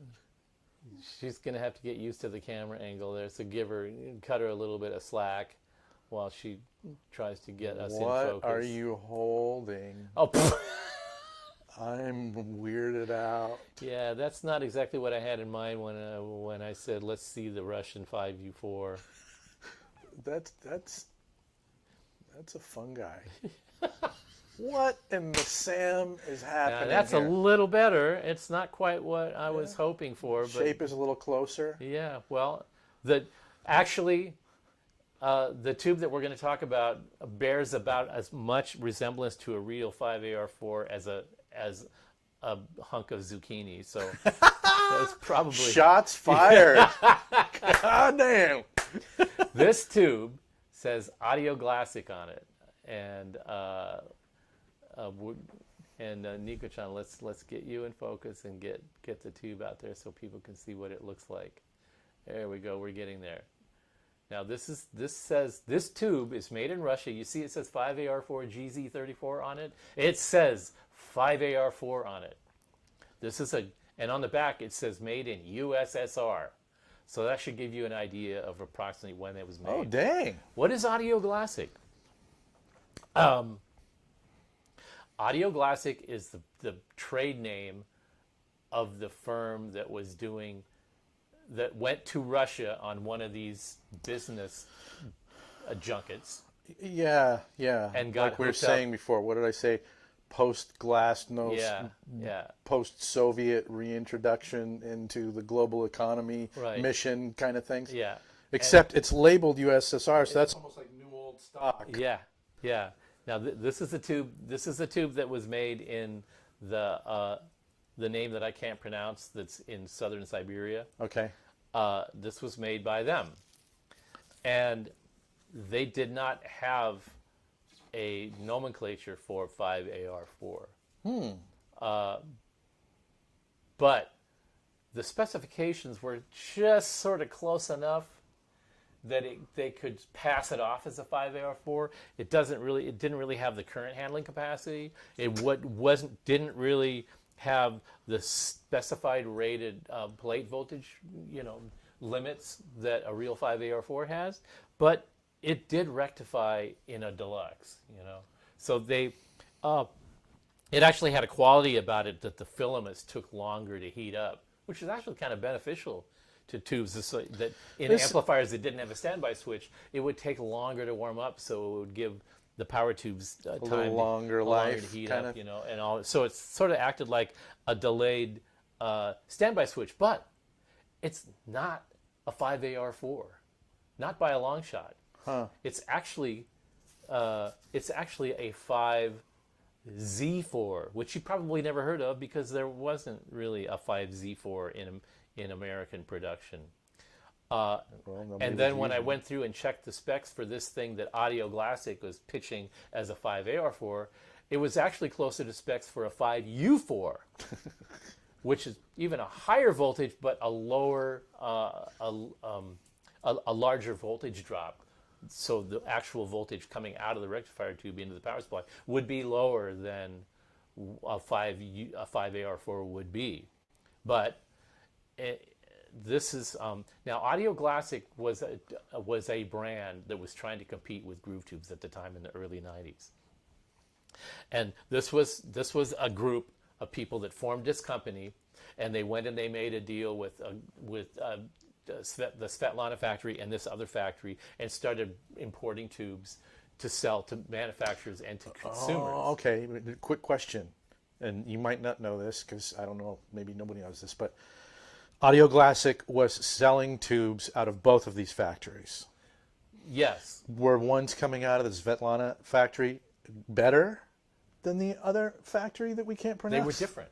They're just different? The Svetlana factory made... Did they do a version of that out of the Svetlana factory? No. Okay, all right. No. No, this is the product that's this is them going around. Well, at least they had that together. This is them going around to seeing what's available and what of the available product that these producers were producing that they could plug into the American market somehow by just shaving the game. But it really is so weird sometimes that it wouldn't have surprised me if they're like, yeah, there are versions of that tube floating around from different factories. Well, you remember under that the same brand. Remember that we talked a few weeks ago, about the 6v6 HD that you said I think you about had that bought? all the time after you Okay, told me about it. those That's a good story. Those tubes were made in this same factory. You notice how they sort of have a similar look? Yeah. That's They're sort shit of tubes. tall, weird bottle with the big electrodes on the bottom. They supporting you're immediately going, what is that? Yeah, yeah. Well, they also made a 6L6 in this factory that was This is garbage. It was absolute garbage. They failed immediately. Okay, when so you plugged what them was in. garbage about it? They would just short out. They were just like mechanically unstable, and they would just quit easily.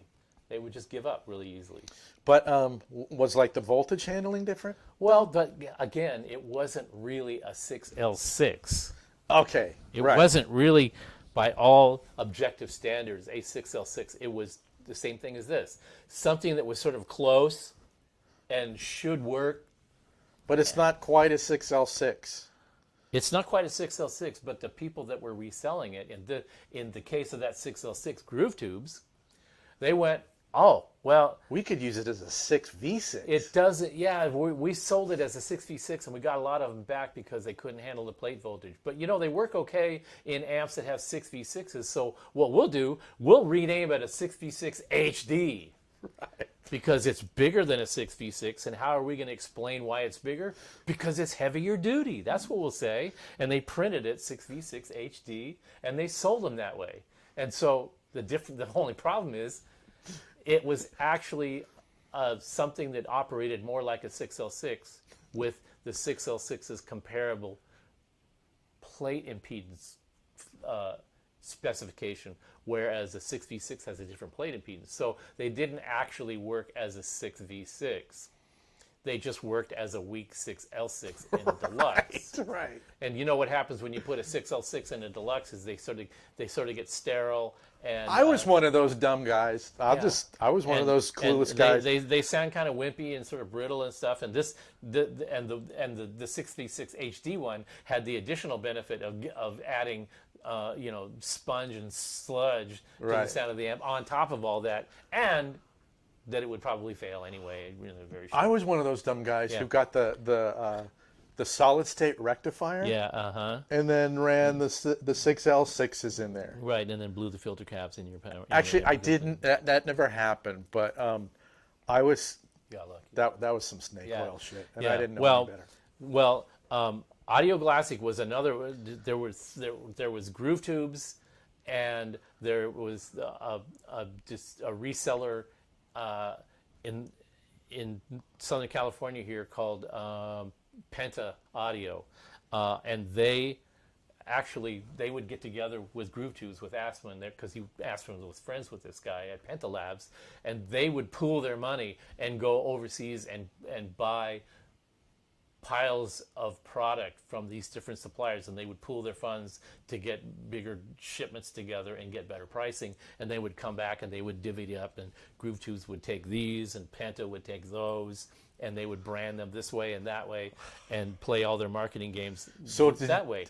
Audio Classic was this company that was actually in the agricultural business at first, but they went to Russia and I guess maybe one of the principals in the company had some ideas about audio tubes, and maybe he was an audio freak or something like that. But somehow these guys ended up getting involved with Svetlana. We're going to make oatmeal, and we're going to make vacuum tubes. And they didn't buy into the Svetlana factory, but I believe they signed a licensing deal where they could trademark Svetlana in the U.S. So they started an LLC or a corporation in Alabama called Svetlana Svetlana Electronic Wait, Devices. and this is when the Svetlana factory was still making their own tubes. So then, Yes. what? They're not allowed to sell their own tubes in the United States at that point? Well, they could, but this organization that was SED Electronics USA was serving as their distributor, because then, okay, we'll develop all the relationships and bring the manufacturers, and we'll do all that work because we speak English, we know what the market wants, and blah blah blah. So they're basically operating like a distributor, which is great, fine. Everybody should be happy. And they would just go say, hey, we have a really high quality factory in Russia where these things are made, so we're that company, because they put that company's name on their company. And then they sold all those tubes to us and to Groove Tubes and to Fender and everybody else that would buy Mesa. Everybody else that would buy them were buying Svetlana tubes, rebranded maybe with the Fender logo or the Mesa logo or whatever logo. And then they had a retail division called Audio Classic, where they sold their own matched pairs, quartets, and so on, tested tubes under the Audio Classic brand. Okay. Interestingly, they went through this whole process of licensing the Svetlana name, the Svetlana trademark in the U.S., but they never trademarked the Audio Classic brand. So it was kind of a screwy operation that eventually went bankrupt. Oh. When they went bankrupt, they did a Chapter 7 liquidation. They didn't do a Chapter 11 reorganization. I don't even know what Chapter 7 is. Chapter 7 is a liquidation. They're like just shutting it get it down, out, selling off sell all it the off. assets, getting out. Well, when you liquidate That's a the company, true fire sale. right. Well, when you liquidate a company, you don't sell the assets until they're gone. When you liquidate, you have a government trustee that comes in, and they put their arms around all of your assets, and they offer them for sale at an auction, at a government overseen auction. So people have to come to the auction and bid on the assets. And one guy that went there and bid on assets and the Svetlana trademark was none other than Mike Matthews of To the rescue. Electro-Harmonics. Well, that was smart. As a result of that, Mike started producing tubes like the kind of tubes that were being produced at the Svetlana factory, in the factory that he was part owner of and still is part owner of, the Ep4 factory. But now he was able to brand them Svetlana and add a little brand to his coterie of brands. But actually, now at this point, there is the true Svetlana factory. The true Svetlana factory shut down several years ago. But at the point that Mike bought the name, They were still operating. And but because Mike bought the trademark, the U.S. Svetlana trademark out of auction, out of bankruptcy auction, he bought the right to use the Svetlana trademark name in the U.S. and Canada. And that meant that the real Svetlana could not use the Svetlana brand in the U.S. and Canada without paying him a royalty, and they didn't want to do that. So they changed their name just for the U.S., just for North America. is that the Wing C? They changed it to the Wing C. What is the Wing C? The Wing C is the C in Cyrillic, in Russian language. C is the S in Svetlana. Oh man! So they already had that Wing. Let's see it. They already had that Wing C logo on their Svetlana tubes. But Mike Matthews now owned the Svetlana, that stylized S logo. And you see it says 6550B, just like the Svetlana, the Wing C Svetlana. Is that a B3? The 6550B-3? And this was a very early attempt by the Ep4 factory to make a Svetlana style 6550. As you can see, why is it so clear on top? Well, it's because the getters really didn't get very well. The getter is the thing that after the vacuum process, it absorbs any remaining contaminants and gases inside the tube. Mm-hmm. it leaves a little silvery flash. That's what that is. Okay, I never knew that. inside the tube to absorb the extra oxygen. And so if any gases get inside there, then the tube conduction will start to go down and it'll stop amplifying. Yeah. This thing has got two getters in it, these two little circles on the side there attached to the plates. Normally, you would hit them with a voltage from the outside, and it would be like a little lightning spark inside, and it would vaporize the beryllium inside there, or whatever the chemical composition of inside the getter that would absorb the remaining gases inside. But that didn't happen in here. There's no getter action, so this tube didn't work very well. It looks great, but it didn't work very well. And then later on, they tried again, and they made another tube using some of their tooling that looks similar to the Svetlana, but wasn't exactly the Svetlana. So this is the Sovtek 6550 that looks remarkably like the Svetlana 6550, and why they look remarkably alike is because they're made out of the same factory. But now this one, you see the silver flash in there. So this is a tube that they finally started getting it right. But going back to these piles of boxes I have, this is these guys getting their initial product sorted out they're going to sell to the customers and get their feedback back from the customer, and then they're going to determine what they have made that's actually sellable in the marketplace and who their customers are going to be. So I have always kept all of these things because they keep changing little things in very subtle ways, or they may say, hey, we did an upgrade of, remember the 6550s that you've been buying for 5 years? Yeah, well, we made an upgrade and here's the new version of blah, blah, blah. And they would send it to me, and I would have the opportunity of finding out. Don't stop thinking about that. Let's switch transmitters and see if it flips us around. Oh, really? Yeah, let's just do that and see. All right.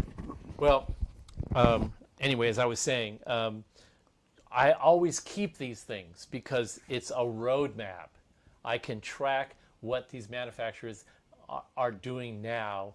I can track it from what they were doing 30 years ago continuously from then till now. I have more boxes like this. I have example after example after example of the different kinds of tubes these different suppliers have made, the kind of transitions that the factories have made during that time, the distributors and sub-distributors that were involved in them over time, and that's how I have a reference point. So when they try to pitch me something new, I have a baseline where I can go back and say, this is where they were, and this is where we've been with them up until now, and today this is where they're telling me they're going to go next.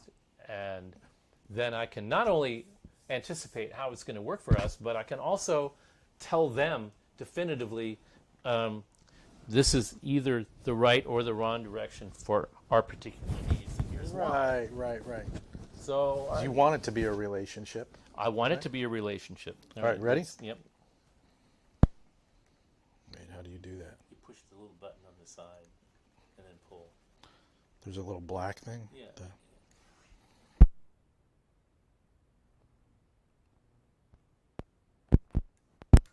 I hope you're all happy now. Let's see. Are we correct polarity now, guys? Do we have the proper left-right orientation for Yeah. you guys now? Give me a yay or don't. Scott's going.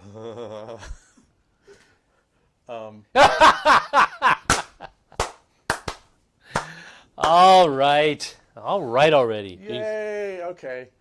Damn, we went almost 2 hours reversed. Okay. Now, What's next? Now, talking about the Eastern Alliance, the whole thing with Russia, and at the time of the USSR, before Glasnost, Russia still occupied East Berlin. Right. So That was still basically, it was technically Germany, but it was under the USSR, under the thumb of the USSR. They did have a tube manufacturing facility there that had been there even before the Russian occupation, called RFT. And they made tubes for Siemens, for Telefunken, for quite a few people. And eventually, that after the wall came down, I have a piece of the wall, by the way. There. that's awesome. Yeah, pretty cool. After the wall came down, the RFT factory didn't last too much longer after that because it was a non-profitable state-owned organization anyway, and the powers that be determined that the tube manufacturing industry was obsolete and there was no point. Germany was struggling to support the reunification of East Berlin into German culture again. It was a big financial I would love to read up on that, actually. enterprise. But I mean, we had distributors in Germany, and we were in good contact with, and we sold a lot of product there. And they were like going, the taxes that we're going to have to pay for the reunification is like mind blowing. So of course they didn't want to put any extra money into operations that weren't going to be immediately profitable. Right. And RFT was one of those things that just like went by the wayside. And but they made very good tubes, and they made the tubes. They made a lot of the tubes that people think are the Grail these days, Okay. that just have different brand names on them. Okay. Telefunken and Siemens being among them. Yes. So this is an actual RFT EL34 with the RFT logo on it, and this is from about I think I want to say it's from 1970 or 80. So what do you think of that tube right there? It's a nice EL34. What do I think about it? Yeah. What do I think of Telefunken and Siemens and the new Millard reissues and the Electro-Harmonix EL34s and all of those? Yeah. Those tubes are made on that tooling because our good friend Mike Matthews bought the RFT tooling when the factory closed and moved it to his Expo factory in Saratov, Russia. And that's why at a certain point, the EL34s that were coming out of Electro-Harmonix all of a sudden got nicer looking and better sounding. And they jumped up in quality. That's right. Man, Mike for the win. So there's that tube, and now we're going to compare that to the thank you very much. You went with that. We're going to compare that with this, which is the current Millard reissue that people say, well, it's not really like a Millard. And so we're going to Millard or Mullard? I always thought it was Mullard. You can say it whichever way you like. Potato. Potato. So this is the current production Looks the same. Expo produced Mullard, Well, and it is a nice tube. Is it really a real Millard? No, this is a real Millard. Here, Nikta. actually, Let's show them. Let me see. Let's show them a real Millard. I want you to show that logo on there, like right up front, so they can see what a real Millard looks like. Yeah. This is a real Millard From what? from Decade. 1985. 85. Okay.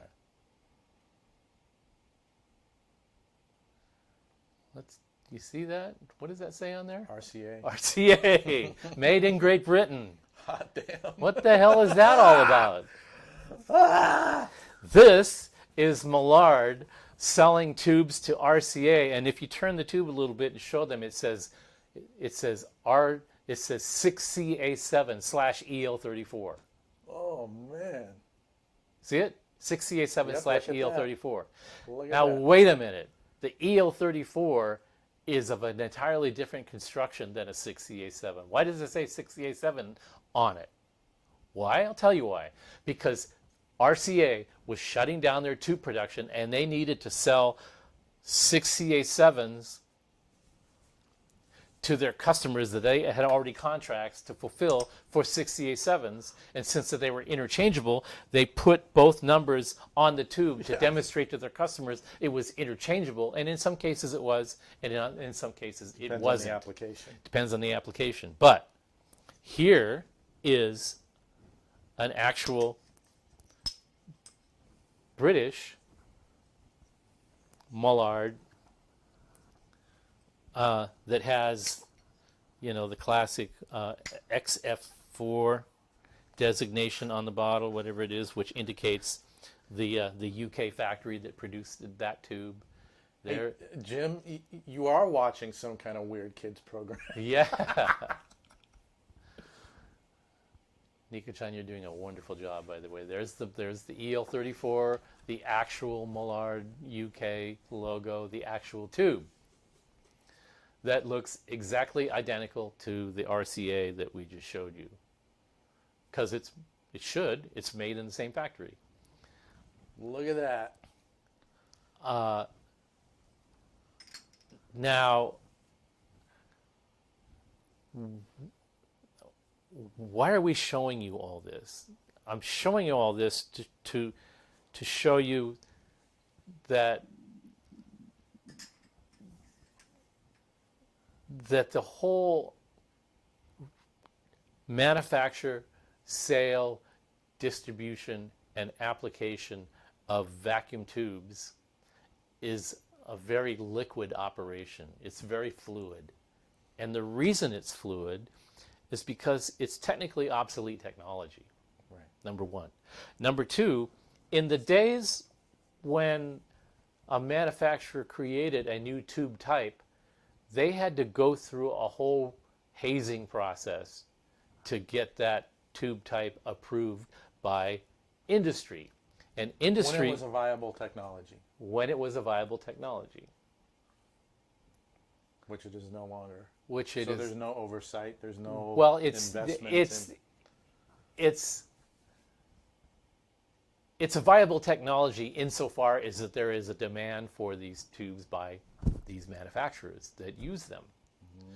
So in that sense, it's a viable technology and there's a market for it. And it basically, instead of having an oversight organization that tells them, no, you have to adhere to these parameters and standards, it's kind of on the honor system now. There used to be organizations, those organizations actually still exist. There's IEC, there's NEMA, there's JEDEC. JEDEC is mostly solid state devices, but there are these organizations where you would take, Sylvania would say, oh, we're going to, RCA, GE, whoever would say, we're going to make a tube type for this particular application, and we want to apply for an accredited nomenclature for this tube.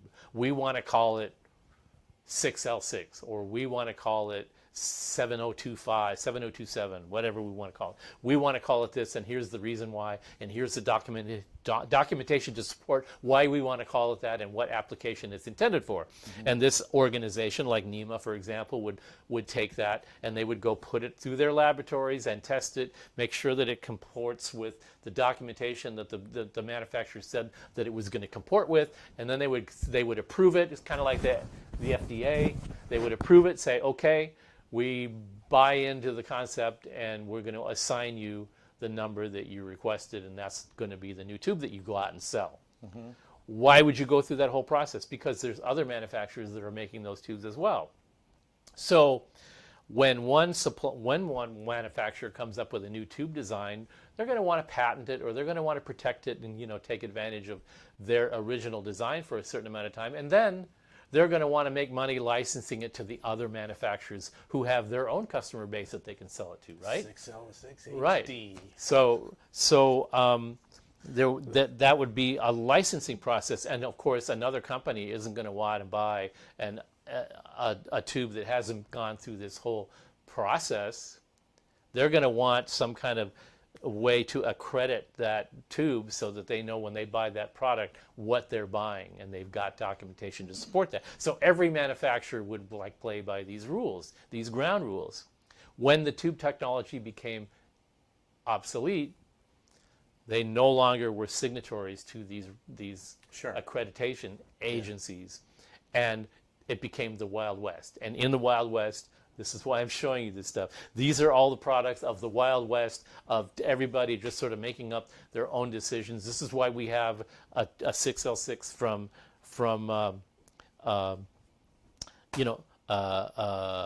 Sovtech, called the Sovtech 5881/6L6 W6WCG/EX++. Blah, blah, blah, blah. That's why you have these really ridiculous nomenclatures, because they're just making them up as they go. Yeah, and I didn't understand that until you and I started talking about this. And they're making it up not to try to snow anybody, but they're making it up to inside their own operation to differentiate one from another for their own purposes of marketing and sales.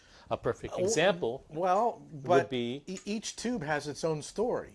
Each tube has its own story. Here is a tube that was not actually originally designed as a 6L6, but it sort of behaves like a 6L6. This is made in the Expopol factory in Russia, Mike Matthews' company, and it was made by that company before he was involved in the company.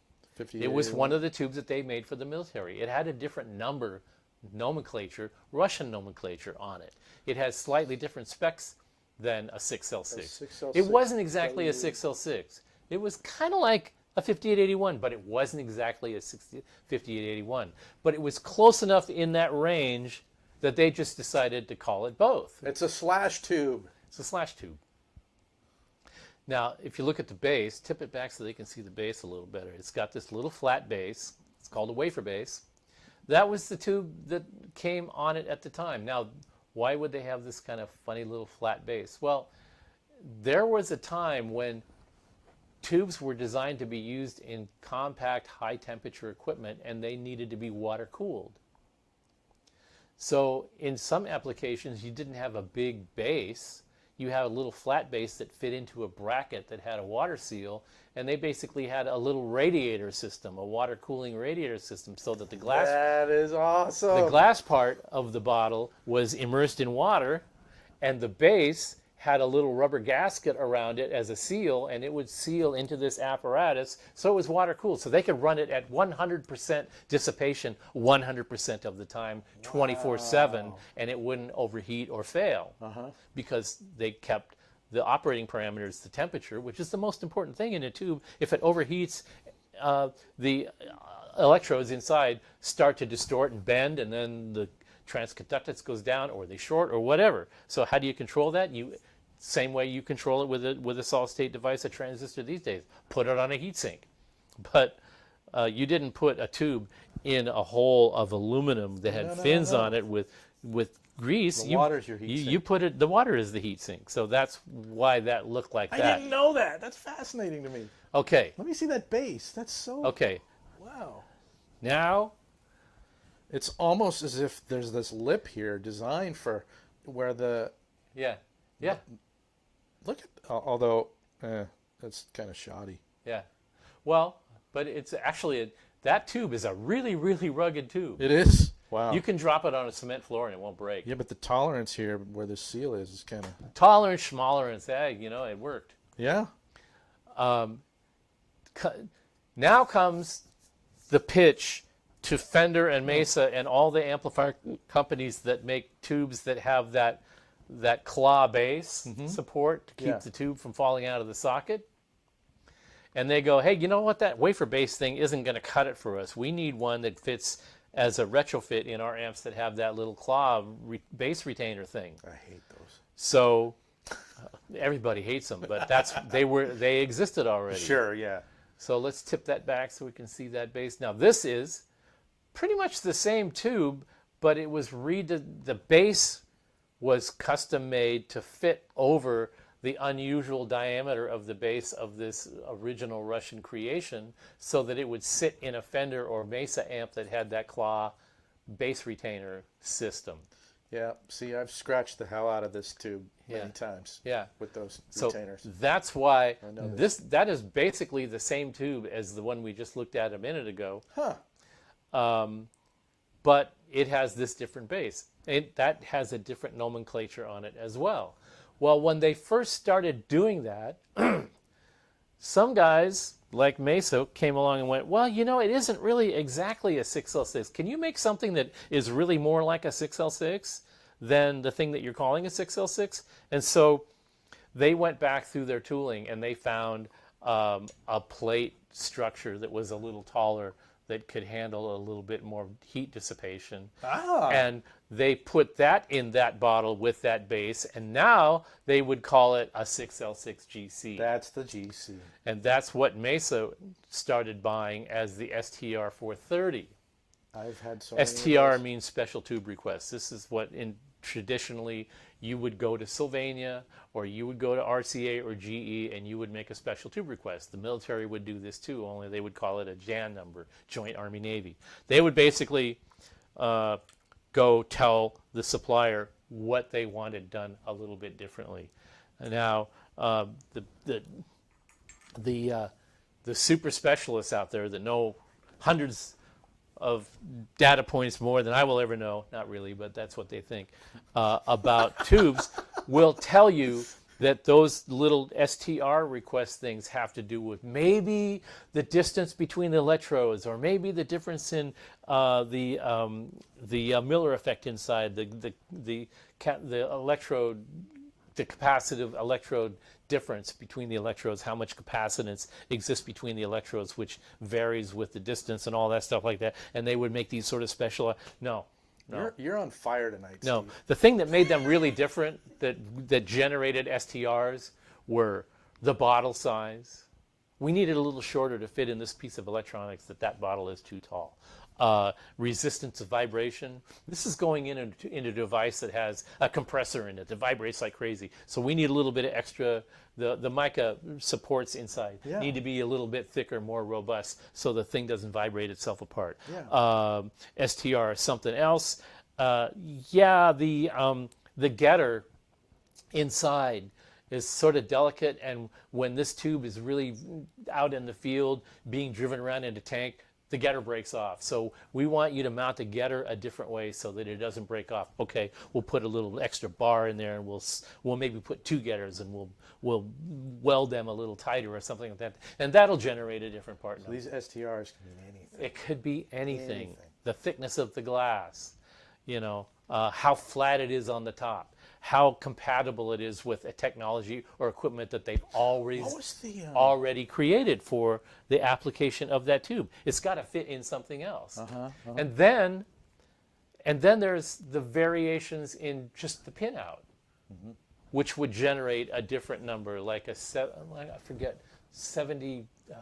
There is a 7000 series number for a 6L6 that it's identical to a 6L6, except one pin is connected to a different electrode than in the other version. And so you have to wire the socket a little differently, but it's still a 6L6 in every other respect. But they can't call it a 6L6 because it doesn't directly interchange. There is another 7000 series tube that does exactly directly interchange with a 6L6 and can be used in a 6L6 socket and behaves in all respects like a 6L6, but it's called a 7000 series for yet another God knows what reason. And this goes on and on and on. And already having that history in tube manufacturing, the current suppliers of tubes have sort of taken advantage of those variations to come up with different things. One of the things that Svetlana factory produced was a tube very much like an EL84, but the pinout was different. So if you look at this, there's a nice little box there. There's the Wing C and the Svetlana logo together on the same box. That means it was still made by the original Svetlana factory. So now let's turn it so that we can see the number on it.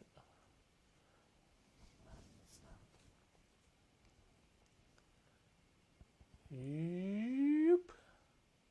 SV83. Oh yeah. What The in hell's the hell? an SV83? Okay, so let's open that up and have a look at it. This I remember we looked at this one. this is basically Maybe don't. I bet everybody will look at it. And you'll- go, I think I know. you'll what look that at is," it and you'll say, "Oh, I know what that or is." what it's supposed to be. What it purports to be, sure. Here we have, okay, the first person to get this will somehow figure out how to send you a margarita in the mail. Any takers? What do you think that is? Don't look at the name on there. Just what is it? What does it suggest to your unconscious? To your unconscious mind, yeah, exactly. You showed it to me. Bingo. Way to go, Exactly. Benjamin. Yeah. Okay. Right. This tube is in all respects functionally an EL84 with the minor difficulty in that the pinout is different. So if you plug it into an EL84 socket, sparks will ensue. But of course, if you rewire the socket, it is actually a very robust, very reliable, very bulletproof EL84. Except Svetlana went away and they stopped making them. And major manufacturers like Vox, they can't tell their customers, "Oh, just go rewire it." Especially if you're mounting sockets on PC boards like we do, like Vox does, like a lot of people do. Yeah. Or they're hand wired, and they're so meticulously hand wired that to change the wiring in the socket, you sort of bugger the wiring up and it looks like crap. So you're not going to want to do that. So that means in order to use this tube, you're going to have to make a specialized design for that tube. If you're going to do that, you're going to want to know that this same version of an ELA4 is made by at least 2 or 3 other manufacturers. 'cause it'll be around. Otherwise you're married to one supplier for one Yeah. particular type of tube. Yeah. And this is what makes or breaks a supplier. It's what makes or break a model of a tube. It's what makes or break whether the company survives and can continue to produce in the marketplace. Those kind of manufacturing decisions are arrived at by a committee, the committee of the designer, the buyer, the seller, and the consumer. It all has to make sense all the way from the top line down to the bottom line. Man, that sure didn't. And I just wonder what inspired that in the first place. Because that was a Russian market specific item that was made for the military for a specific purpose. It just coincidentally happens to be like an EL84. Now the EL84 was originally designed as a high gain compact tube for use in the automotive industry. It's small, it's less expensive, it had more gain, so you didn't need as many gain stages to drive it to get high it to gain go and small. I mean, right. what more? I mean, Right. So I see a lot of uses for that. but Russia didn't really participate in the world supply and demand market of those kind of things. It's been a closed system. Russia's always been largely a closed system. So they do things inside their borders their own way because they don't have to comply with what goes on in the outside world. Then it's not about that. And so that's why you see these plethora of these variations. Here is a 6550 that was made by Shuguang in China. The Chinese manufacturer, China didn't have any specific application for a 6550 or produced any products that needed such an industrial type tube. Is that even branded on there? Yes, If you turn that around, does it have the? It branding? should have the Shuguang S Okay. logo on it on the back. That particular one might not. It doesn't. That's interesting. But Is that because it was just a sample? Probably. But you could tell by where it says electron tube. That's their specific. Yeah, it doesn't have any. But it looks remarkably like the Russian 6550, which looks remarkably like the GE 6550. And because the GE 6550 was a standard, it was a specific tube designed by GE. And then other manufacturers made variations of it. Okay, now, did they perform the same? They look In so much alike. in general, they did, and this particular 6550 was pretty good. What would make or break some of these tubes would not. It had very little to do with how they sounded, and we're going to get back to that in just a minute. It had to do with how structurally rigid it was. This one, Okay, I'm glad you're starting to go there. you can hear the whole thing about these is vibration is the killer of tubes. Right. And running them at excess temperature, like I said before, will cause the internal electrodes to get hot enough to deform. And when they deform, they don't line up internally anymore. And that's why they start getting weak sounding, or maybe get too hot and start going into And at that red point, plating. performance is tone at that point. Yeah, but it isn't tone. It's the tone resulting from the performance is tone. That's what but I the mean. tube itself isn't tone, and we're going to Right. get to that in just a sec. So the tube has to be rigid enough to survive in the equipment that it's intended to be used in. And since a Chinese factory that never made anything like this, or and companies never made products that used a product like that, they wouldn't know what kind of parameters are required. And tube suppliers that are just saying, here, make a copy of this, they don't necessarily know why either. They would just give them, here's some GE 6550s, copy this. But what are they supposed to copy? The specs, the mechanical alignment of the electrodes, how rigid the mica discs are that support it. How do they know? They would have to have an expert saying What are it's the made aspects? this way because of this reason. So a lot of times the Chinese tubes failed because they just weren't mechanically rugged enough. Yeah. And that's what caused them to go to They turn needed to film dust. of clowns wheeling their combos out Yeah. after gigs with the tube still warm across parking lots. Absolutely, because that's the thing that really, that's the things that would really turn tubes to dust. Yeah. A perfect example of the 6550 we were looking at before. Here is this 6550 we were looking at is a Tesla 65, KT88. It's a Tesla KT88. This was made by the Tesla factory before it became the JJ factory. Now this is the same tube made after the tooling from the Tesla factory was moved to Kadga in the Czech Republic and became the JJ KT88. And if you look at the top, you notice it's got a smaller diameter, a little bulb on the top. Yeah, it does. The reason it's a smaller diameter is probably because they were building 6L6s and stuff, and when it came time to make a KT88, they didn't have a wider. Maybe they didn't want to tool up the wider mica spacer on the top. They wanted to use something that they already had 10 million of them stock. Sure. So they shrank the diameter of the top of the bottle so they could use a smaller diameter mica on it to support it. Only problem is the bottle shape on both of them is very wide, and the mica on the bottom doesn't touch the bottle in either case. Right. So if you want to take either one of these and give us a close-up of this area right here, you can see that there's a piece of mica that forms that forms how the individual components inside the tube are put together as an assembly before it gets in the bottle. But if you look carefully, you can see that the diameter of that mica is not large enough to touch the sides of the bottle. Close. Not even close. So on a, let's say, Gold Lion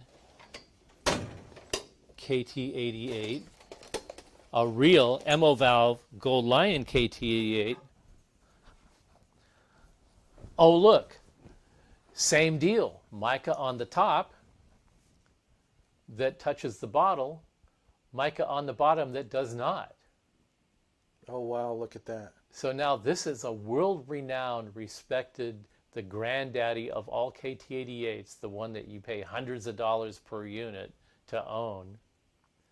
why doesn't this one fail the way the subsequent copies of it failed? Well, let's talk about why the copies failed. Let's look at the copies. If you look at the posts that go from the top of the bottom of the tube, they are much more rigid posts. They're very stiff. They're made of a stronger metal. Yeah, look at those. And they support the assembly at the bottom where they're connected to the pins of the socket. In the case of the Tesla and the JJ, it's like a neck through guitar. yeah, except in the case of the Tesla and the JJ, where the neck bonded with the guitar, it was made of putty. So even though it was rigidly reinforced on the top, so let's have a look at this one so I can just explain this.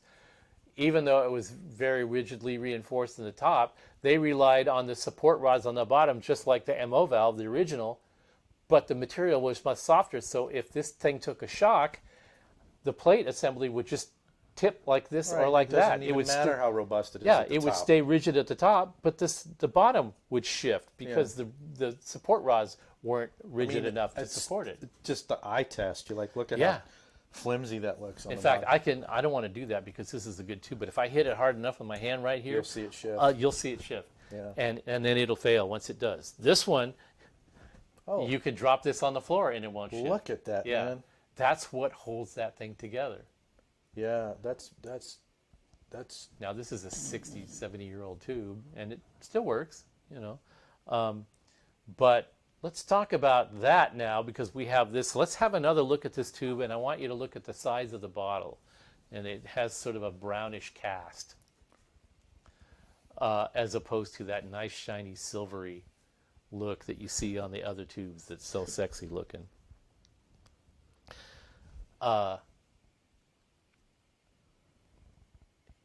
You see how it has sort of a brownish look? Yep. Turn it to the right or left a little bit so you can see that. See how it's the smoky. The smoky brown color where the getter is that we talked about before. Yep. Now the thing about the getter was once it's activated, its job is to continue to absorb the gases inside the tube that were left from the manufacturing process.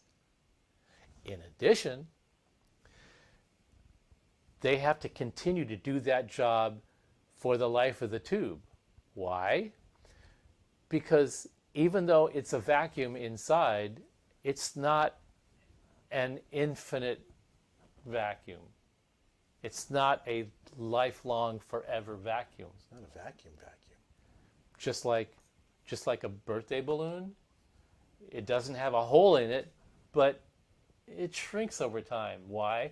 Because the oxygen is leaking out through the membrane of the balloon. Right. So it's losing pressure on the inside.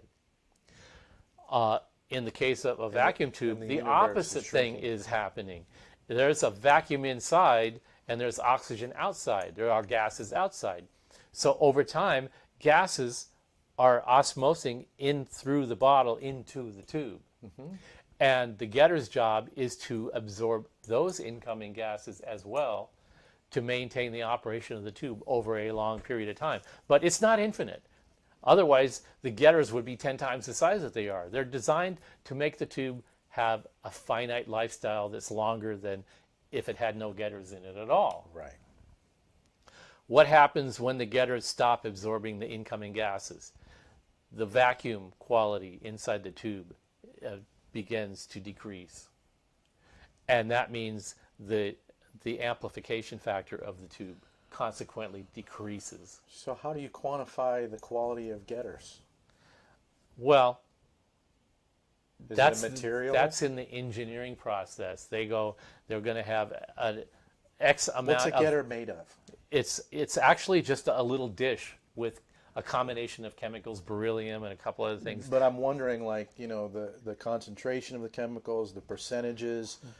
See, those are all calculated based on the physical size of the vacuum at the temperature the tube is going to operate at and for the amount of time But that you you imagine want it. there's cost-cutting measures for getters. Absolutely. Absolutely. So the point is that the tube is not designed to last forever. And after 50 or 60 years, That tube does not have the vacuum that it used to have. That means that it does not have the gain that it used to have. And that means that it doesn't have the performance that it used to have. Now, let's talk about amplifiers. Most audio amplifiers have this thing called feedback in them. Mm-hmm. Now, feedback is taking a little bit of the signal at the speaker output and feeding it back into the input of that amplifier circuit. Its purpose is to make the amp behave more linearly, like a flat line of frequency response from 20 hertz to 20 kilohertz, let's say. We want a ruler flat line. In most amplifiers, we're not going to get a ruler flat line, but we're going to get a pretty good flat line plus or minus X number of dB that the manufacturer is going to specify for that. And what they're trying to do is compensate for some of the non-linearities of the components that are used to make the amplifier circuit. The tubes, the capacitors, the resistors, and most importantly, the transformers. So what the feedback loop does is it helps linearize the frequency response of the amplifier and reduce the distortion and noise by a fixed amount in order to get a nice linear less colored behavior. Okay. Is it using phasing for part of that? Well, the feedback is fed back in at 180 degrees opposite of the input signal. So, but it's a very small amount of feedback. Yeah. So you're not going to experience it like a weird cone right. filter. And what that feedback is doing is it's selectively attenuating some frequencies and boosting others. How does that work? What do we mean The by transform. What do we mean by that? Okay, let's say, just exaggerate and say that the transformer frequency response looks like a hill. Uh-huh. At 1 kilohertz, it's at 0. And at 20 hertz, it's at minus 30 dB. And at 20 kilohertz, it's at minus 30 dB. Now, this is a real exaggeration, but that's what the transformer without any compensation would roughly look like. It might have like 3 to 6 to 8 dB of attenuation at the extremities of the frequency response. And it might have a few dips and peaks along the way. Mm-hmm. Maybe a ringing at 10 kilohertz or some kind of little frequency peak or dip. Similar to a speaker, not that exaggerated, but similar.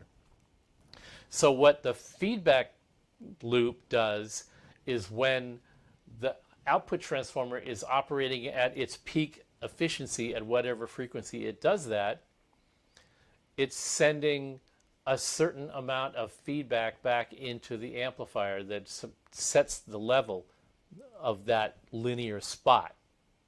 Then when the transformer is operating at a less linear frequency response, whether it's the high frequency or the low frequency, the feedback consequently reduces by that amount. So less feedback gets sent to the input. Mm-hmm. And thereby, the flat operating area of the transformer is widened. Okay? Now, let's talk about that 40, 50-year-old tube, which is progressively reducing in transconductance as it ages. And that means that the feedback, the amount of feedback, usually calculated in dB, is being reduced. If the feedback is being reduced, the linearity is also being reduced. So it's turning back into a pumpkin, basically, at a certain point. Yeah. So now let's look at that phenomena. When you hear your treasured 50-year-old, they don't make them like they used to, Grail tube, and you hear all this warmth and all this color. Yeah, it's not sounding like it did 50 years. It doesn't sound like it did when it was made. It sounds like it sounds now, and it makes your amplifier behave. It's not changing the sound. Its lack of performance is causing the circuitry around it to modify in response to the reduced amplification factor of the tube. And that's what's giving you that euphonic quality that everybody talks about, that are largely responsible for tube power amp operation. In my humble estimation, more of that is attributable to the transformer behavior characteristics itself than what the tube is actually doing. But Those modern tubes, they sound brittle, they sound bright, they're like a little too boomy on the bottom end, blah, blah, blah. No, they're operating more like they're supposed I was to. going to say, you need to hear your old tubes when they were new. Yeah, Before you make that. this is like, when I put those brand new tires on my car, man, I can feel every rock in the road. What a pain in the ass. Oh yeah, that's because it's got all the rubber on them. Yeah, right. And the tires that you took off. It's like the degaussing of the magnets and pickups kind of phenomenon, like the weaker magnets. Right. It's like, well, if that's true, then your 57 Strat didn't sound like your present 57 Strat did not sound that way in 1960. Okay, now let's circle all the way back to Michael Pate's question about Western Electric claiming to get into the tube industry, and that we're going to give you everything you ever wanted. And we're going to give you everything you ever. They're going to be made in America, and they're going to sound just like the old, the legendary tubes of old, and so they're going to purposely make the tubes 20% weaker than they're supposed to be, because I guarantee you that they're not going to sound like, you're going to, as soon as you get them, they're going to go, oh, these just sound like the ones that came out of Russia or China. What the hell's the deal with you guys? I'm like, no, it's new. It's just new. It's new. But I paid $300 more for that than I could have for the Russian KT88 or 6550 or 6L6 or EL34 or EL84 or what your favorite tube here. And the answer, yeah, but it's new. It's fresh. It's new. It's brand new. You have never heard an MO valve KT88 in your life that was new, because you were probably 5 years old or not even born yet. Well, when and it also, was made. say you got a hold of some new old stock stuff. It has to be, I would think, like, at this point, it's still aged enough to where that shit has to be leaking. It can't have the same vacuum, so Absolutely. even if you're popping in, they've never been used. They've They're never 50 been years used, old. but They're still not going to have the same performance as... they're not going to have the same performance. They're going to age just sitting on the shelf, like a battery, like rubber, like a glass bulb, like everything does. Nico-chan has a question. Oh. Wow. Why don't you guys shut up and end the show? Is that the question? Oh, yeah. That should probably happen. Well, your favorite wine, keeping in wine cellar Mm-hmm. to taste better, or keep it good, Mm-hmm. is a way to keep the vacuum tube in a, like if a vacuum tube was kept it in vacuum room. Right. Well, see, you've made a perfectly logical step there in your question. How would, okay, we preserve wines in a wine cylinder, or we put guitars, vintage guitars. How can we best preserve it? Right. How do we best preserve it? Okay. What's the problem? Every time you approach a problem like that, you have to ask, what's the mechanism that's causing the problem that you need to abate? In this case, as we just discussed, it's a vacuum. Yeah. The pressure on the outside of the envelope is greater than the pressure on the inside of the envelope. So it's an elementary exercise. How do you stop that? Store them in a vacuum. Put them in a vacuum chamber. So that the pressure inside is the same as the pressure outside, and then the getter material inside the tube will not be. It won't even be activated. It'll be activated, but it won't be contaminated by the incoming gases, because there presumably won't. There won't be any. Of course, then what we'll find out is it's only partly to do with oxygen. The rest of it is, there's that experiment where they're looking for the impossible to find particle that. Oh, the slit experiment. No, the particles that are invading the Earth. Oh, yeah. The cosmic particles that are going through the planet, they're going through our bodies, that billions and billions and billions of these like practically non-existent particles are going through everything in our existence constantly, but they are so small and so hard to detect that they've got a giant vat of a special kind of water in a tank inside a mountain that's shielded, so that, and then the whole experiment is set up so that should one particle of this particular element bang on an electron of another one, it'll release a little spark, and that's how they know that element exists, that particle exists. But what if we find out that we store the tubes in a vacuum for 20 years and pull them out and they're still dead? Then maybe we didn't account for, maybe it's these cosmic particles that are going through there, and they're like causing a decay in the beryllium, which is a very, bro. You want to get geeky? We can go all the way to the mat with all that stuff, but we don't really have to do that. We have thousands of manufacturers using tens and hundreds of thousands of tubes. It's a robust market. There is a demand there. There are people that understand that where there's a demand, it's worth investing in a company that can produce these goods. And if there's a hole in the marketplace, somebody else ought to be able to figure out a way to fill it. So at the very end of the day, there's always people looking for an opportunity in there, and how can I maximize blah blah blah blah my space in this, and Electro-Harmonics and Mike Matthews' new sensor and all of his various brands has done a pretty damn good job of sort of being in that space and not getting himself overextended. But then market forces and political forces have all kind of come into play to make life difficult for everybody because they're just not making enough. When you're in a market where a commodity is not being made enough of, somebody goes and looks at that opportunity and goes, the market is underrepresented with this product, and we need to figure out a way to make more of them. And if we can figure out a way to do it efficiently, we can make money. That's the business calculation that you would make. Not, it's tired old technology, we should just quit. Because there's hundreds of thousands of customers out there. So they're not going to walk away. They're going to figure out a way to finance it. There is Shuguang is claiming that they're coming back. I heard just last week, that they got funded to the tune of $25 million to complete the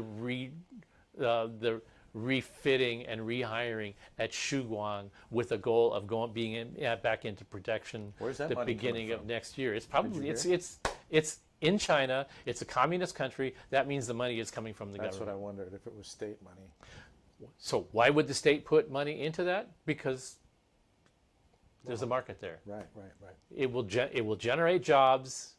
It will generate revenue. And those are the two key things that a product has to do. It would only go obsolete if it's just like a complete impossible waste of time to produce. And I don't think that we've gotten there yet. Cars are still running with the rubber tires. Same thing. Yeah, right. Cars are still running with rubber tires and gasoline engines.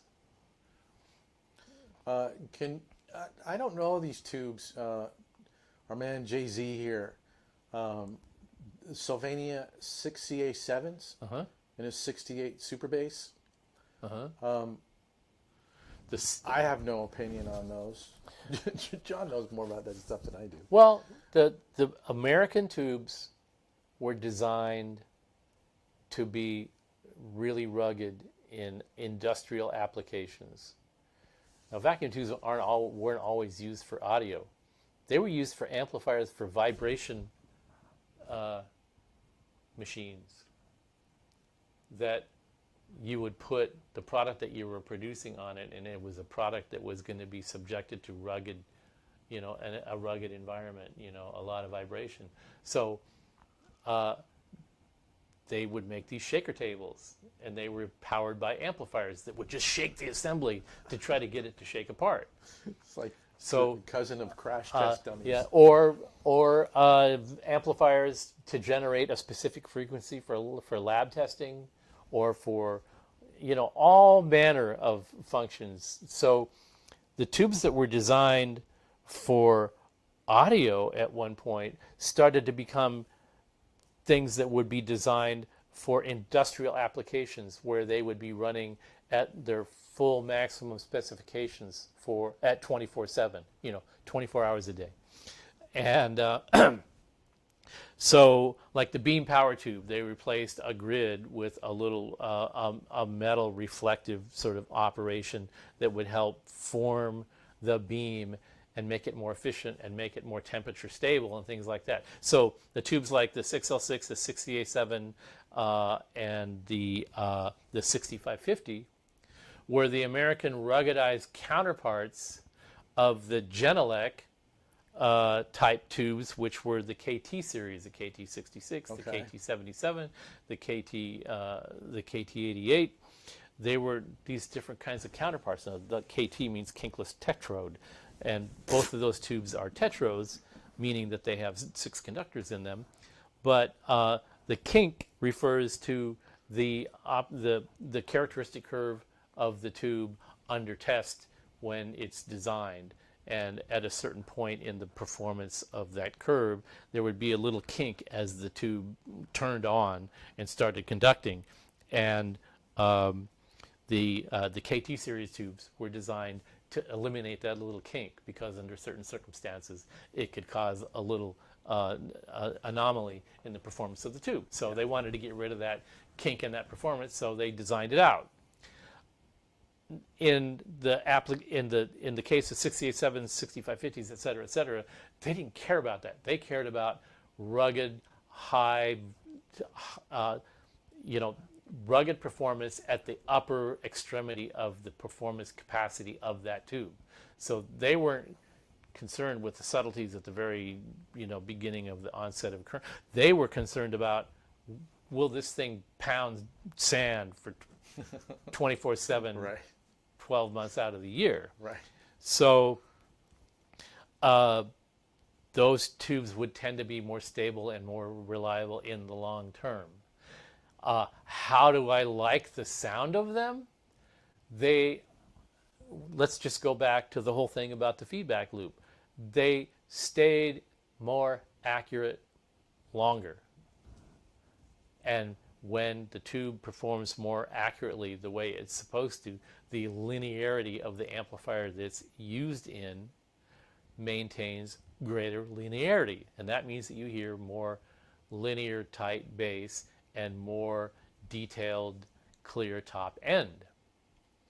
You associate that with the tube and you say the 68.7 is brighter than the EL34. No, the amplifier appears to be brighter with the 68.7 than the EL34, because the 68.7 is forcing the amp to stay linear longer, where the EL34 will soften on the extremities, lose some conductivity out there at the ends of its frequency spectrum, and the amp appears to sound softer on the top and the bottom. It's not the EL34. And then we all go back to reducing it to, this is what that tube sounds like. That's right. That's what that tube sounds like. That's right. This is what it kind of what it brings out of the amplifier that you're using it in. Right. Would Right. be more accurate. Mm-hmm. That's interesting. Huh. And that's part of why we chose the 6550 and not the KT88 to use in the Power Station 100. Yeah.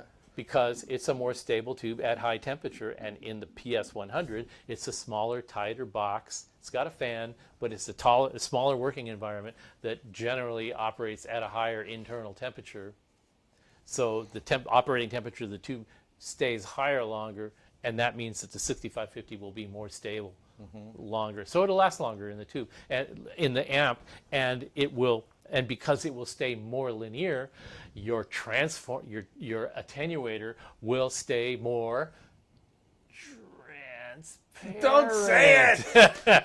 I knew you were gonna. I can't believe you actually allowed yourself to use that. Well, but see, that's where it comes from. Yeah. John, I'm interested. I'm sure that you've had just regular EL34s in both of those heads. I'm curious as to what you think about those, what you preferred. But I didn't know that about those tubes. That's super interesting. Generally, output transformers also in the higher power amps, you're going to design an output transformer to be between 50 and 100% more capable than the power that you're going to throw at it. Yeah. So Better be. So on a 100-watt amp that's generally going to be in the 100 to 120 watt range, you want that output transformer to be able to withstand 200 watts continuously so that it will be able to produce 100 watts reliably continuously. Yeah. So it's going to, just by nature of that, it's going to be a larger piece of construction. Now, a 50-watt output transformer is going to be physically smaller because it doesn't have to withstand as much power dissipation over a long period of time. So it's going to be physically smaller. It's going to have a slightly reduced low-end response characteristic when you really put the screws to it, and it's going to saturate more easily. So that's why 50-watt amps tend to sound a little chewier than hundreds, because they're easier to saturate. Yeah. It's not because the EL34s sound gushier in a 50-watt amp. It's because the output transformer is easier to saturate. And so when you put 68.7s, for example, in a 50-watt amp that normally had EL34s, the effect of the 68.7s linearizing the behavior of that power amp, that output transformer, are going to be more noticeable. And you're going to say, my amp sounds brighter and crispier with 68.7s because those 68.7s are brighter and crispier. Again, no, it's what it's imparting to the behavior of the feedback loop, and thereby the linearity of the output stage that's causing you to respond that way. And that's cool, because if you understand that kind of thing, you know, you can kind of tweak your amp for, you know, what you're trying to use that for. You know, if you're kind of trying to have your 50-watt head set up as the creamy lead machine, you know, Yeah. then you don't want all that linearity. Right, and Scott says he likes 6550 in Marshalls.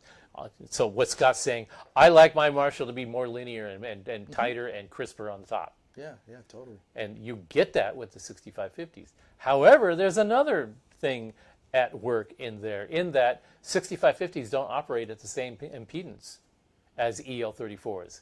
So not only is the 6550 a more linear, in that circuit, a little bit more linear, but it's also operating at a different impedance, which means your amplifier is actually putting out less power.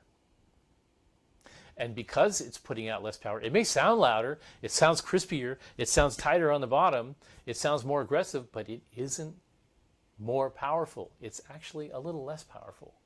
And it will cause the output transformer to saturate less, which will make it sound crispier and more detailed. Yeah.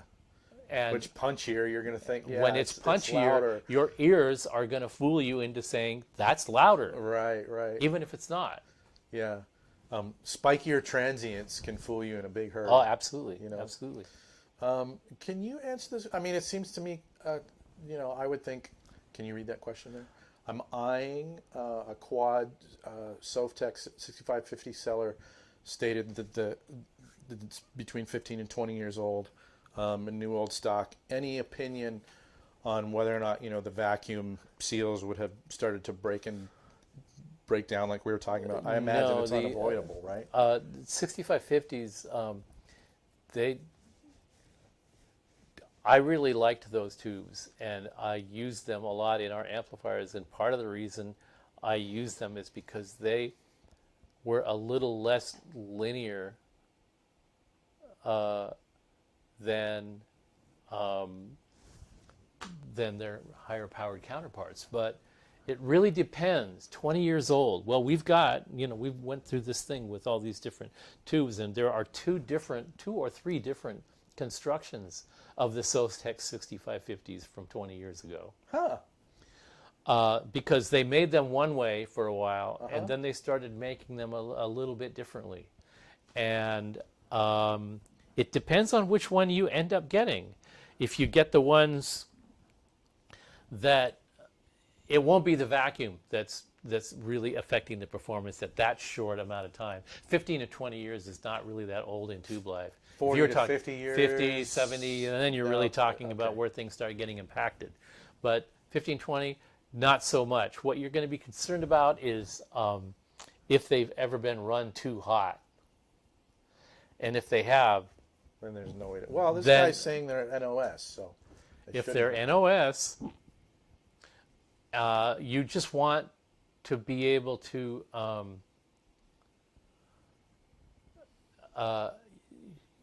yeah, the integrity of the vacuum isn't going to be the problem. If the party that you're purchasing them from are reliable and trustworthy, and they sell you, if they're selling you a matched quartet, the Sovtech 6550s are not going to be probably factory matched.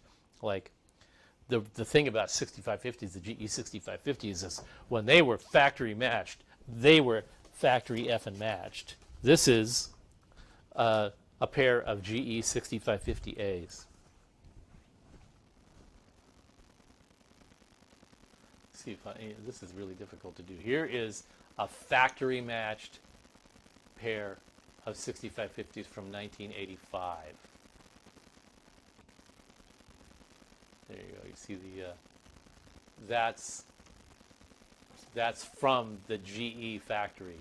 I think they weren't called GE then. They still had the GE logo on the tube, but they were the actual name of the company at that time was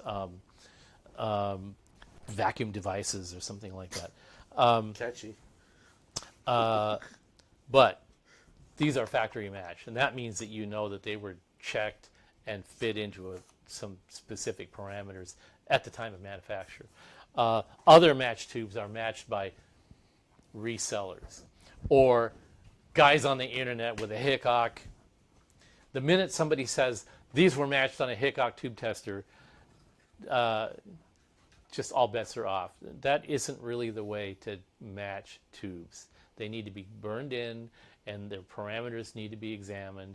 And the typical off-the-shelf tube testers that were designed to be portable for guys to go check to see if tubes are good, bad, or medium to replace in your TV so that you could watch the next episode of Batman. Great. But as far as really being an industrial applied matching procedure, you don't get that unless you buy them from an outfit like, Magic Parts, they do a good job. Electro Harmonics does a good job. That Apex matching system that CE Distribution is doing these days, pretty doggone good. I mean, they're pretty thorough about it. They came up with a nice little system, works pretty well. Those you can rely on. But if you're buying it from just a seller on eBay that's saying that he tested them on his really cool 1950s tube testers, that's not going to be good enough. That's not going to really tell you a whole lot. But you really want to make sure that you buy it from a good seller so that when you do get them and you can check them out, or you put them in your amplifier and you like the way they sound, then I would say that they're probably a good set of tubes. I've got a few pairs of those laying around, and we've thrown them in amplifiers, and they seem just fine. Awesome.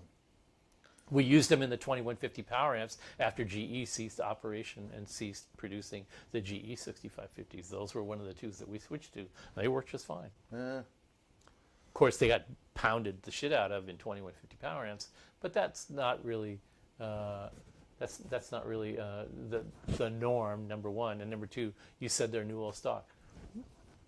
They might be good. Yeah. Hard to say. All right, Steve, what are your thoughts about using a bucking transformer on incoming voltage with the PS100 to extend component and tube life? No. Don't bother? Run them at the operation that they're intended to operate at. What he's talking about is basically it's just a simplified version of a variac where you drop the line voltage a little bit. The theory is these days the voltage is more like 117 to 122 and blah, blah, blah. Yeah. Back in the day it was more like 110 to 115, and it's gradually been increased over time, yada, yada, yada. And in order to get the amp to work the way it was intended to 25 years ago, you need a bucking transformer to basically just drop the line voltage down 5%.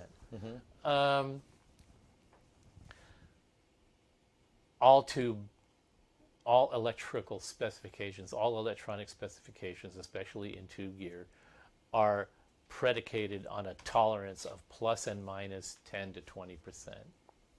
if you look at the old tube spec sheets, it says filament voltage 6.3 volts plus or minus 2%, plus or minus 5%, or plus or minus 10%. So that means, 5.6 to 7.2, right? So if you like the sound of it, that's the reason you want to use it. If it makes your amp, if it gives you that sort of little starved eddy kind of thing, yeah, sure. But the extends component in tube life, nah. The manufacturers, us, everybody, manufacturers that are really being conscientious about the quality of their designs are designing within these wide tolerances. Why do you want wide tolerances? Because the voltages are all over the place in all over the country. So you want to make sure that it's a viable design in a lot of different geographical regions. Places that have a lot of industrial activity where the voltage drops a lot, or places that have a really robust, states that have a really well-maintained, robust electrical grid where things tend to stay tighter and higher. We need to account for all of that. And just having a little box that varies the line voltage coming into the amp by 5% or so, that's not extending or improving anything. It's just changing from this parameter to this parameter a little bit. All right, Steve, I think we need to wrap this up. Yeah. We're at about 3 hours. Yeah. Guys, thanks so much for hanging out. Your questions were amazing, and you're hilarious, as always. And, man... I'm glad we were Steve, able to actually really trash through this whole thing. You threw down. Well, you threw down, it was the man. coffee. It was the coffee. We didn't drink this time. I didn't want to drink because I didn't want to make Joe feel bad because he's just got over, feeling pretty burned out, and I didn't want to be partying Well, you wanted away. to come in here, and you wanted to do what you I wanted did. to get through all this because I knew it would be a big slog, and it was. But it was a fun slog. It's the thing that I live for. Yeah. You can tell. And it's what I live and breathe every day. So it's great to be able to share that with you guys and listen to your feedback and be able to respond to some of the things. It's great. The questions that you gave us were great. They're dead on, exactly the things that we're kind of talking about, where we want to try to preserve knowledge and keep it fact-based and keep it rational so that you guys understand what you're really talking about and how to evaluate what you're hearing from other suppliers. So thanks for the opportunity to spew all of that stuff into the netosphere, and have a lovely rest of your weekend. And thanks for hanging out. Thank you so much, Nico-chan, for your wonderful assistance. That was bitchin'. And thanks, Joe, for getting your shit together enough to be able to